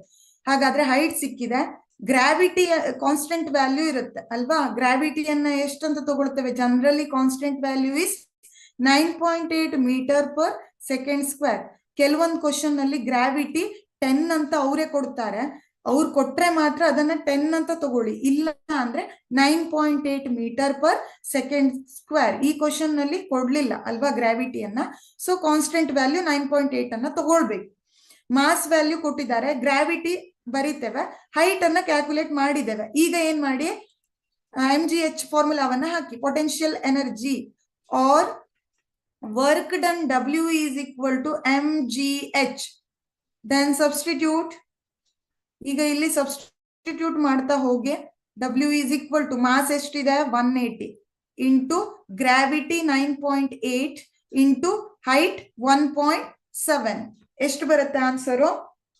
ಹೈಟ್ 1.7 ಇದೆ, ಸಾರಿ 1.5. ಓಕೆ, 1.5 ಬರುತ್ತಾ? ಇಲ್ಲ, 3.4 divided by 2 it is 1.7. Okay, 1.7 meter. ಇದಿಷ್ಟನ್ನ ಕ್ಯಾಲ್ಕುಲೇಟ್ ಮಾಡಿದ್ರೆ finally you get work done value, that is ಎಷ್ಟು ಬರುತ್ತೆ ವ್ಯಾಲ್ಯೂ? 3000 ಜೌಲ್ಸ್ ಬರುತ್ತೆ. ಆಯ್ತಾ, 3000 joules. See but the options are in kilo joule. Options ಅನ್ನ ಏನ್ ಮಾಡಿದ್ದಾರೆ, ಕಿಲೋ ಜೌಲ್ ಅಲ್ಲಿ ಕೊಟ್ಟಿದ್ದಾರೆ ಅಲ್ವಾ. ಈಗ ಇದನ್ನ ನೀವೇನ್ ಮಾಡ್ಬೇಕು, ಕಿಲೋ ಜೌಲಿಗೆ ಕನ್ವರ್ಟ್ ಮಾಡ್ಬೇಕು. ಸೊ ಇಂಟು 10⁻³ ಮಾಡ್ತೀರಾ, ಎಷ್ಟಾಗತ್ತೆ? 3.0 kilo joule. It is 3.0 kilo joule. Which option is correct? Third option, option C is the correct answer, that is 3.0 kilo joule. ಹಾಗಾದ್ರೆ ಇದು ಈಸಿ ಇದೆ ಅಲ್ವಾ. ನೀವು ಕೇಳ್ಬಹುದು, work done force into displacement ಅಂತ ಯಾಕೆ ತಗೊಳ್ಳಿಲ್ಲ ಇಲ್ಲಿ ಅನ್ನೋ ಕ್ವಶನ್ ಬರ್ಬೋದು. ಯಾವಾಗ್ಲೂ ನಾವು ವರ್ಕ್ ಡನ್ ಅನ್ನ 3 ತರ ಬರೀತೇವೆ, ಕೈನೆಟಿಕ್ ಎನರ್ಜಿಯಲ್ಲೂ ಬರಿಬಹುದು, ಪೊಟೆನ್ಶಿಯಲ್ ಎನರ್ಜಿಯಲ್ಲೂ ಬರಿಬಹುದು, ಫೋರ್ಸ್ ಮತ್ತೆ ಡಿಸ್ಪ್ಲೇಸ್ಮೆಂಟ್ ತಗೊಂಡು ಬರಿಬಹುದು. ಬಟ್ ಕೊಟ್ಟಿರೋ ಕ್ವಶನ್ ನಲ್ಲಿ ಗ್ರೌಂಡ್ ಆರ್ ಸರ್ಫೇಸ್ ಅಂತ ಕನ್ಸಿಡರ್ ಮಾಡಿದ್ದಾರೆ, ಅಥವಾ ಮೇಲಿಂದ ಆಬ್ಜೆಕ್ಟ್ ಕೆಳಗಡೆ ಬೀಳ್ತಾ ಇದೆ, ಆತರ ಏನಾದ್ರೂ ಗ್ರಾವಿಟಿ ಕನ್ಸಿಡರ್ ಮಾಡಿ ಹೇಳಿದ್ದಾರೆ ಅಂದ್ರೆ ಅಲ್ಲಿ you should apply potential energy formula. ಅಲ್ಲಿ ಏನ್ ಮಾಡ್ಬೇಕು, ಪೊಟೆನ್ಶಿಯಲ್ ಎನರ್ಜಿ ಫಾರ್ಮುಲಾನೇ ಅಪ್ಲೈ ಮಾಡ್ಬೇಕು. ಆಯ್ತಾ, ಅದು ಹಿಂಟ್ ಅದು. ಆಯ್ತಾ, okay, will move next one. Fifth one, a 200 kg cart is pushed slowly up the incline. The work done by the pushing force in order to move the cart up along the incline onto the platform 1.5 meter above the ground is. ಇದರ ಅರ್ಥ ಏನು? 200 kg ಒಂದು cart ಇದೆ, cart ಅಥವಾ wooden block ಅಂತ ಇಟ್ಕೊಳ್ಳಿ, ಪರವಾಗಿಲ್ಲ. C for example, ಈಗ ಕ್ವಶನ್ ಅನ್ನ ಇಲ್ಲಿ ನಾನು ಇಮ್ಯಾಜಿನರಿಯಲ್ಲಿ ತೋರಿಸ್ತಾ ಇದ್ದೇನೆ ನೋಡಿ. ಆಯ್ತಾ, ಇಮ್ಯಾಜಿನರಿ ಡೈಗ್ರಾಮ್ ಅನ್ನ ಹಾಕಿ ತೋರಿಸ್ತೇನೆ. ಇಲ್ಲಿ ಏನಿದೆ, ಒಂದು ಇನ್ಕ್ಲೈನ್ ಅನ್ನ ಕನ್ಸಿಡರ್ ಮಾಡಿದ್ದಾರೆ. ಅಂದ್ರೆ ಇನ್ಕ್ಲೈನ್ ಅಂದ್ರೆ ಏನಂತ ಹೇಳ್ತೇವೆ, ಜಾರು ಪ್ರದೇಶ ಅಂತ ಕರಿತೇವೆ, ಹೌದಾ, ಇಳುಕಲು ಅಂತ ಹೇಳ್ತೇವೆ, ಅಥವಾ ಇಳಿಮುಖವಾಗಿರೋ ಒಂದು ಪ್ಲೇಸ್, ಅದನ್ನ ಇನ್ಕ್ಲೈನ್ ಅಂತ ತಗೊಂಡಿದ್ದಾರೆ. ಇಲ್ಲಿ ಏನಾಗ್ತಾ ಇದೆ, ಒಂದು ಕಾರ್ಟ್ ಅನ್ನ ಪುಷ್ ಮಾಡ್ತಾ ಇದ್ದೇವೆ. ಓಕೆ, ಇಲ್ಲಿ ಒಂದು ಕಾರ್ಟ್ ಇದೆ ಅಥವಾ ಬ್ಲಾಕ್ ಇದೆ, ಇದರ ಕೆಜಿ 200 kg ಇದೆ. ಆಯ್ತಾ, ಇದು 200 kg ಇದೆ. ಇದನ್ನ ನಾವು ಏನ್ ಮಾಡ್ತಾ ಇದ್ದೇವೆ, ಈ ಇನ್ಕ್ಲೈನ್ ಪ್ಲೇನ್ ಏನಿದೆ ಅಲ್ವಾ, ಇನ್ಕ್ಲೈನ್ ಸರ್ಫೇಸ್, ಇದ್ರ ಮೇಲೆ ಪುಷ್ ಮಾಡ್ತಾ ಇದ್ದೀರಾ ಕೆಳಗಡೆಯಿಂದ ಮೇಲ್ಗಡೆ. ಆಯ್ತಾ, pushing force is applied here. So ಇದರ ಹೈಟ್ ಎಷ್ಟಿದೆ, 1.5 ಮೀಟರ್ ಇದೆ. This is the height value h. So ಈ ಹೈಟ್ ಅನ್ನ ಹೇಗೆ ಹೇಳ್ತೇವೆ, ಗ್ರೌಂಡ್ ಇಂದ ಟಾಪ್ ತನಕ, ಹೌದಾ, ಗ್ರೌಂಡ್ ಇಂದ ಟಾಪಿಗೆ ಏನಂತ ಕರಿತೇವೆ, ಹೈಟ್ ಅಂತ ತಗೊಳ್ತೇವೆ. ಅದೆಷ್ಟಿದೆ, height is 1.5 metre and mass of the object is 200 kg. ಇಲ್ಲಿ 200 kg ಇರೋ ಕಾರ್ಟ್ ಅನ್ನ ಏನ್ ಮಾಡ್ತಾ ಇದ್ದೀರಾ, ಇನ್ಕ್ಲೈನ್ ಪ್ಲೇನ್ ಅಲ್ಲಿ ಪುಷ್ ಮಾಡ್ತಾ ಇದ್ದೀರಾ ಕೆಳಗಡೆಯಿಂದ ಮೇಲ್ಗಡೆ. ಅದ್ರ ಹೈಟ್ ಮತ್ತೆ ಮಾಸ್ ಅನ್ನ ಕೊಟ್ಟಿದ್ದಾರೆ, ಅದನ್ನ ಪುಷ್ ಮಾಡ್ಲಿಕ್ಕೆ ವರ್ಕ್ ಡನ್ ಎಷ್ಟು ಬೇಕು ಅನ್ನೋದು ಕ್ವಶನ್. ನೋಡಿ ಇಲ್ಲಿ ಮತ್ತೆ ನಾವೇನನ್ನ ಕನ್ಸಿಡರ್ ಮಾಡ್ತಾ ಇದ್ದೇವೆ ಅಂದ್ರೆ ಸರ್ಫೇಸ್ ಅನ್ನ ಕನ್ಸಿಡರ್ ಮಾಡ್ತೇವೆ ಅಲ್ವಾ. ಕೆಳಗಿಂದ ಮೇಲೆ ಎತ್ತರಕ್ಕೆ ಹೋಗ್ಬೇಕು ಈ ಆಬ್ಜೆಕ್ಟ್ ಅಂದ್ಮೇಲೆ ಇಲ್ಲಿ work done is it is nothing but equation of potential energy. W is equal to ಏನಂತ ಹೇಳ್ತೇವೆ, ಎಂ ಜಿ ಎಚ್ ಅಂತ ಹೇಳ್ತೇವೆ. ಸೊ M value is given, H value is given. What is gravity? Gravity value ಎಷ್ಟು ಆಗ ಹೇಳ್ದೆ ಅಲ್ವಾ, ಕೊಡ್ಲಿಲ್ಲ ಅಂದ್ರೆ ಕಾನ್ಸ್ಟೆಂಟ್ ವ್ಯಾಲ್ಯೂ ಅನ್ನ ಹಾಕಬೇಕು. 9.8 ಮೀಟರ್ ಪರ್ ಸೆಕೆಂಡ್ ಸ್ಕ್ವೇರ್ ಅಂತ ತಗೊಳ್ತೇವೆ. So 9.8 metre per second square ಆಯ್ತು. ಈಗ ನೀವೇನ್ ಮಾಡಿ, ಎಲ್ಲ ನಮ್ಗೆ ಏನ್ ಸಿಕ್ಕಿದೆ, ವ್ಯಾಲ್ಯೂಸ್ ಸಿಕ್ಕಿದೆ. ಈಗ ವರ್ಕ್ ಡನ್ ಅನ್ನ ಕ್ಯಾಲ್ಕುಲೇಟ್ ಮಾಡಿ. W is equal to mass is 200 into gravity 9.8 into height is 1.5. ಇದಿಷ್ಟನ್ನ ಕ್ಯಾಲ್ಕುಲೇಟ್ ಮಾಡಿದ್ರೆ ಎಷ್ಟು ಬರುತ್ತೆ?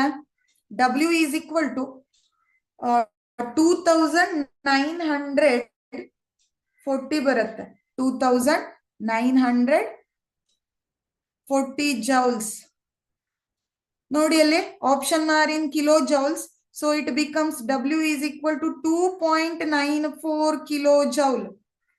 ಜೌಲ್ ಇರೋದನ್ನ ಕಿಲೋ ಜೌಲಿಗೆ ಮಾಡ್ಬೇಕು ಅಂದ್ರೆ ಇಂಟು 10⁻³ ಮಾಡ್ತೇವೆ. 2.94 ಕಿಲೋ ಜೌಲ್ ಆಯ್ತು. ಇಲ್ಲಿ ಕನ್ಫ್ಯೂಸ್ ಮಾಡ್ಕೊಳ್ಬೇಡಿ, ಜೌಲಲ್ಲಿ ಆನ್ಸರ್ಸ್ ಎಲ್ಲ ಜೌಲಲ್ಲಿ ಇದ್ರೆ ಬಂದಿರೋ ಆನ್ಸರ್ ಅಲ್ಲಿ ಯಾವ್ದು ಕರೆಕ್ಟ್ ಹಾಕ್ಬಹುದು.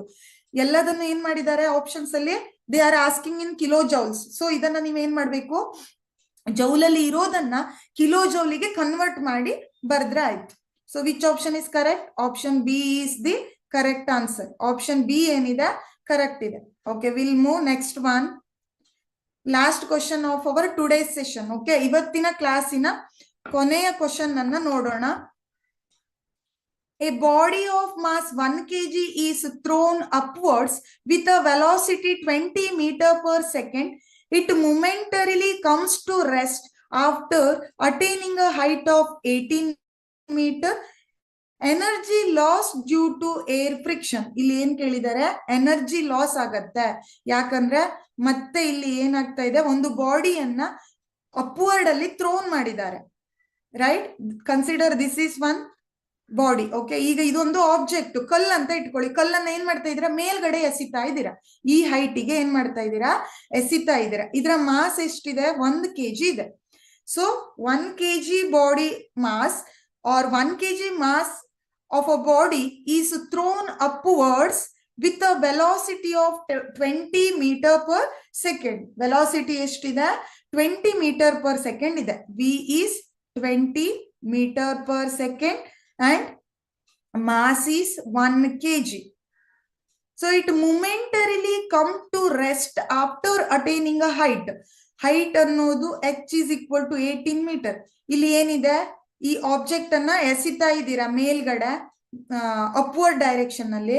ಇದು ಏನಾಗುತ್ತೆ, 18 ಮೀಟರ್ ಅಷ್ಟು ಹೈಟ್ಗೆ ಹೋಗಿ ಏನಾಗ್ತಾ ಇದೆ, ಇಟ್ ಕಮ್ಸ್ ಟು ರೆಸ್ಟ್ ಅಂದ್ರೆ ಏನಾಯ್ತು, ಕೆಳಗಡೆ ಬಂತು. ಡ್ಯೂ ಟು ಗ್ರಾವಿಟಿ, ಗೊತ್ತಿದೆ ಮೇಲ್ಗಡೆ ಎಸ್ದ ಆಬ್ಜೆಕ್ಟ್ ಎಲ್ಲ ಏನಾಗ್ಬೇಕು, ಗ್ರಾವಿಟಿ ಅದನ್ನ ಪುಲ್ ಮಾಡಿ ಕೆಳಗಡೆ ಬರೋ ಹಾಗೆ ಮಾಡತ್ತೆ ಅಲ್ವಾ. ಸೊ ಅದು ಫೈನಲ್ ಆಗಿ ಏನ್ ಬಂತು, ರೆಸ್ಟಿಗೆ ಬಂತು ಅಂತ ಹೇಳ್ತೇವೆ. ಸೊ ಇಲ್ಲಿ ಗ್ರಾವಿಟಿ ಕೂಡ ಆಕ್ಟ್ ಆಗ್ತಾ ಇದೆ. ಅದನ್ನ ಕ್ವಶನ್ ಅಲ್ಲೇ ಕೊಟ್ಟಿದ್ದಾರೆ, 10 meter per second square. This is the gravity. So ಹಾಗಾದ್ರೆ ಇಲ್ಲಿ ಏನ್ ಕೇಳಿದ್ದಾರೆ, ಎಷ್ಟು ಅಮೌಂಟ್ ಆಫ್ ಎನರ್ಜಿ ಲಾಸ್ ಆಗಿದೆ ಅಂತ ಕೇಳಿದ್ದಾರೆ. That is nothing but W is equal to total mechanical ಎನರ್ಜಿಯನ್ನ ಹೇಗೆ ಹೇಳ್ತೇವೆ, kinetic energy plus potential energy. ಹೌದಾ, ಆಬ್ಜೆಕ್ಟ್ ಫಸ್ಟ್ ಕೆಳಗಡೆ ಇತ್ತು, ಪೊಟೆನ್ಶಿಯಲ್ ಎನರ್ಜಿ ಇತ್ತು. ಮೇಲ್ಗಡೆ ಎಸೆದ ಕೂಡ ಏನಾಯ್ತು, ಕೈನೆಟಿಕ್ ಎನರ್ಜಿ ಬಂತು. ಮತ್ತೆ ಅದು ಕೆಳಗಡೆ ಬಿದ್ದು ಕೂಡ ಏನಾಗತ್ತೆ, ಒಂದಿಷ್ಟು ಎನರ್ಜಿ ಲಾಸ್ ಆಗತ್ತೆ. ಆ ಎನರ್ಜಿ ಲಾಸ್ಟ್ ಅನ್ನ ಕ್ಯಾಲ್ಕುಲೇಟ್ ಮಾಡ್ಲಿಕ್ಕೆ ಹೇಳಿದ್ದಾರೆ ನಿಮ್ಗೆ, ಆಯ್ತಾ. ಇಲ್ಲಿ ನೀವೇನ್ ಮಾಡ್ತೀರಾ, ಕೈನೆಟಿಕ್ ಎನರ್ಜಿ ಪ್ಲಸ್ ಪೊಟೆನ್ಶಿಯಲ್ ಎನರ್ಜಿಯನ್ನ ಅಪ್ಲೈ ಮಾಡಿ. So W is equal to half mv² plus mgh. mgh ಅನ್ನೋದು ಏನಿದು, ಪೊಟೆನ್ಶಿಯಲ್ ಎನರ್ಜಿ ಫಾರ್ಮುಲಾ. ಇದು ಗೊತ್ತಾಗತ್ತೆ ಅಲ್ವಾ, ಸಪರೇಟ್ ಆಗಿ ಬರಿಬೇಕಂತಿಲ್ಲ ಅಲ್ವಾ. Kinetic energy half mv², potential energy mgh. So ಇದನ್ನ ಅಪ್ಲೈ ಮಾಡಿ. ಬಟ್ ಹಿಯರ್ ಇಲ್ಲಿ ಪಾಸಿಟಿವ್ ಬರೋದಿಲ್ಲ. ಯಾಕೆ, finally the object is come to rest ಅಂತ ಹೇಳಿದ್ದಾರೆ. ಅಂದ ಮೇಲೆ ಪೊಟೆನ್ಶಿಯಲ್ ಎನರ್ಜಿ ಏನಾಯ್ತು, ನೆಗೆಟಿವ್ ಅಂತ ಆಯ್ತು. ಮೇಲಿಂದ ಆಬ್ಜೆಕ್ಟ್ ಕೆಳಗಡೆ ಬೀಳ್ತಾ ಇದೆ ಅಂದ್ರೆ ಹೈಟ್ ಏನಾಯ್ತು, ಕಡಿಮೆ ಆಯ್ತು. ಮೈನಸ್ ಆಯ್ತು, ಹೌದಾ? ರೆಸ್ಟಿಗೆ ಬಂದ ಮೇಲೆ ಹೈಟ್ ಏನಾಯ್ತು? ಮೈನಸ್ ಆಯ್ತು. ಇಲ್ಲಿ ಪ್ಲಸ್ ಇತ್ತು, ರೆಸ್ಟಿಗೆ ಬಂದ ಮೇಲೆ ಮೈನಸ್ ಆಯ್ತು. ಸೊ ಹಾಗಾದ್ರೆ W is equal to half M V square plus, ಫಾರ್ಮುಲಾದಲ್ಲಿ ಪ್ಲಸ್ ಇದೆ ಆದ್ರೆ it becomes minus M G H. ಇದು ಒರಿಜಿನಲ್ ಫಾರ್ಮುಲಾ, ಆದ್ರೆ ಈ ಕೇಸಲ್ಲಿ ಮೈನಸ್ ಎಂ ಜಿ ಎಚ್ ಆಗತ್ತೆ. ನಾನು ಆಗ್ಲೇ ಹೇಳಿದೆ potential energy zero, positive, negative ಮೂರು ಆಗತ್ತೆ. ಕೈನೆಟಿಕ್ ಎನರ್ಜಿಗೆ ನೆಗೆಟಿವ್ ಇರೋದಿಲ್ಲ, ಅದನ್ನ ಹೇಳಿದ್ದೇನೆ ಕಾನ್ಸೆಪ್ಟ್ ಹೇಳುವಾಗ ಅಲ್ವಾ? ಸೊ ಇಲ್ಲಿ ಏನಾಯ್ತು, ಆಬ್ಜೆಕ್ಟ್ ಕೆಳಗಡೆ ಬೀಳ್ತಾ ಇರೋದ್ರಿಂದ ಮೈನಸ್ ಎಂ ಜಿ ಎಚ್ ಅಂತ ತಗೊಂಡಿದ್ದೇವೆ. ಈಗ ವ್ಯಾಲ್ಯೂಸ್ ಅನ್ನ ಹಾಕಿ, half M value is 1 into V square ಎಷ್ಟಿದೆ? Half into 1 into velocity is 20 square minus M value 1 into gravity 10 into height 10 ಅಂತ ಹೇಳ್ತೇವೆ, ಹೌದಾ? ಹೈಟ್ ಕೂಡ ಸಾರಿ ಹೈಟ್ 18 ಇದೆ.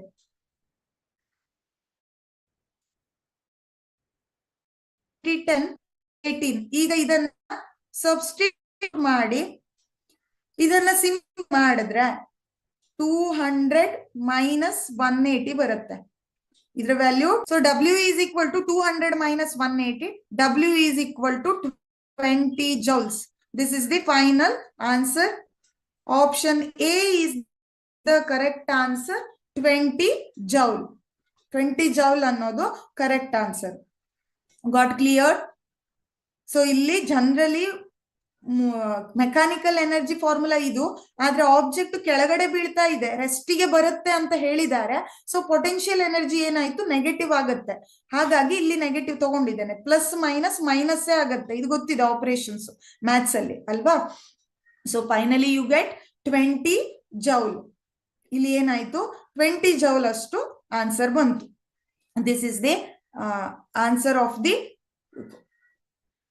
This question. ಓಕೆ, ಸೊ ಹಾಗಾದ್ರೆ ನಾವು ಇವತ್ತಿನ ಕ್ಲಾಸ್ ಅಲ್ಲಿ ಏನ್ ಮಾಡಿದ್ದೇವೆ? Work power energy complete concept ಅನ್ನ ಕಲ್ತ್ಕೊಂಡು ನಂತರ ಏನ್ ಮಾಡಿದ್ದೇವೆ? MCQ ಕ್ವಶನ್ಸ್ ಅನ್ನ ಸಾಲ್ವ್ ಮಾಡಿದ್ದೇವೆ. ಸೊ ಟೋಟಲಿ 6 ಕ್ವಶನ್ಸ್ ಅನ್ನ ಸಾಲ್ವ್ ಮಾಡಿದ್ದೇನೆ. We will meet our tomorrow's class. Okay, ನಾಳೆ ಸೆಷನ್ ನಲ್ಲಿ ಜಾಸ್ತಿ MCQ ಕ್ವಶನ್ಸ್ ಅನ್ನ ಸಾಲ್ವ್ ಮಾಡೋಣ. Don't miss our next class. Until bye.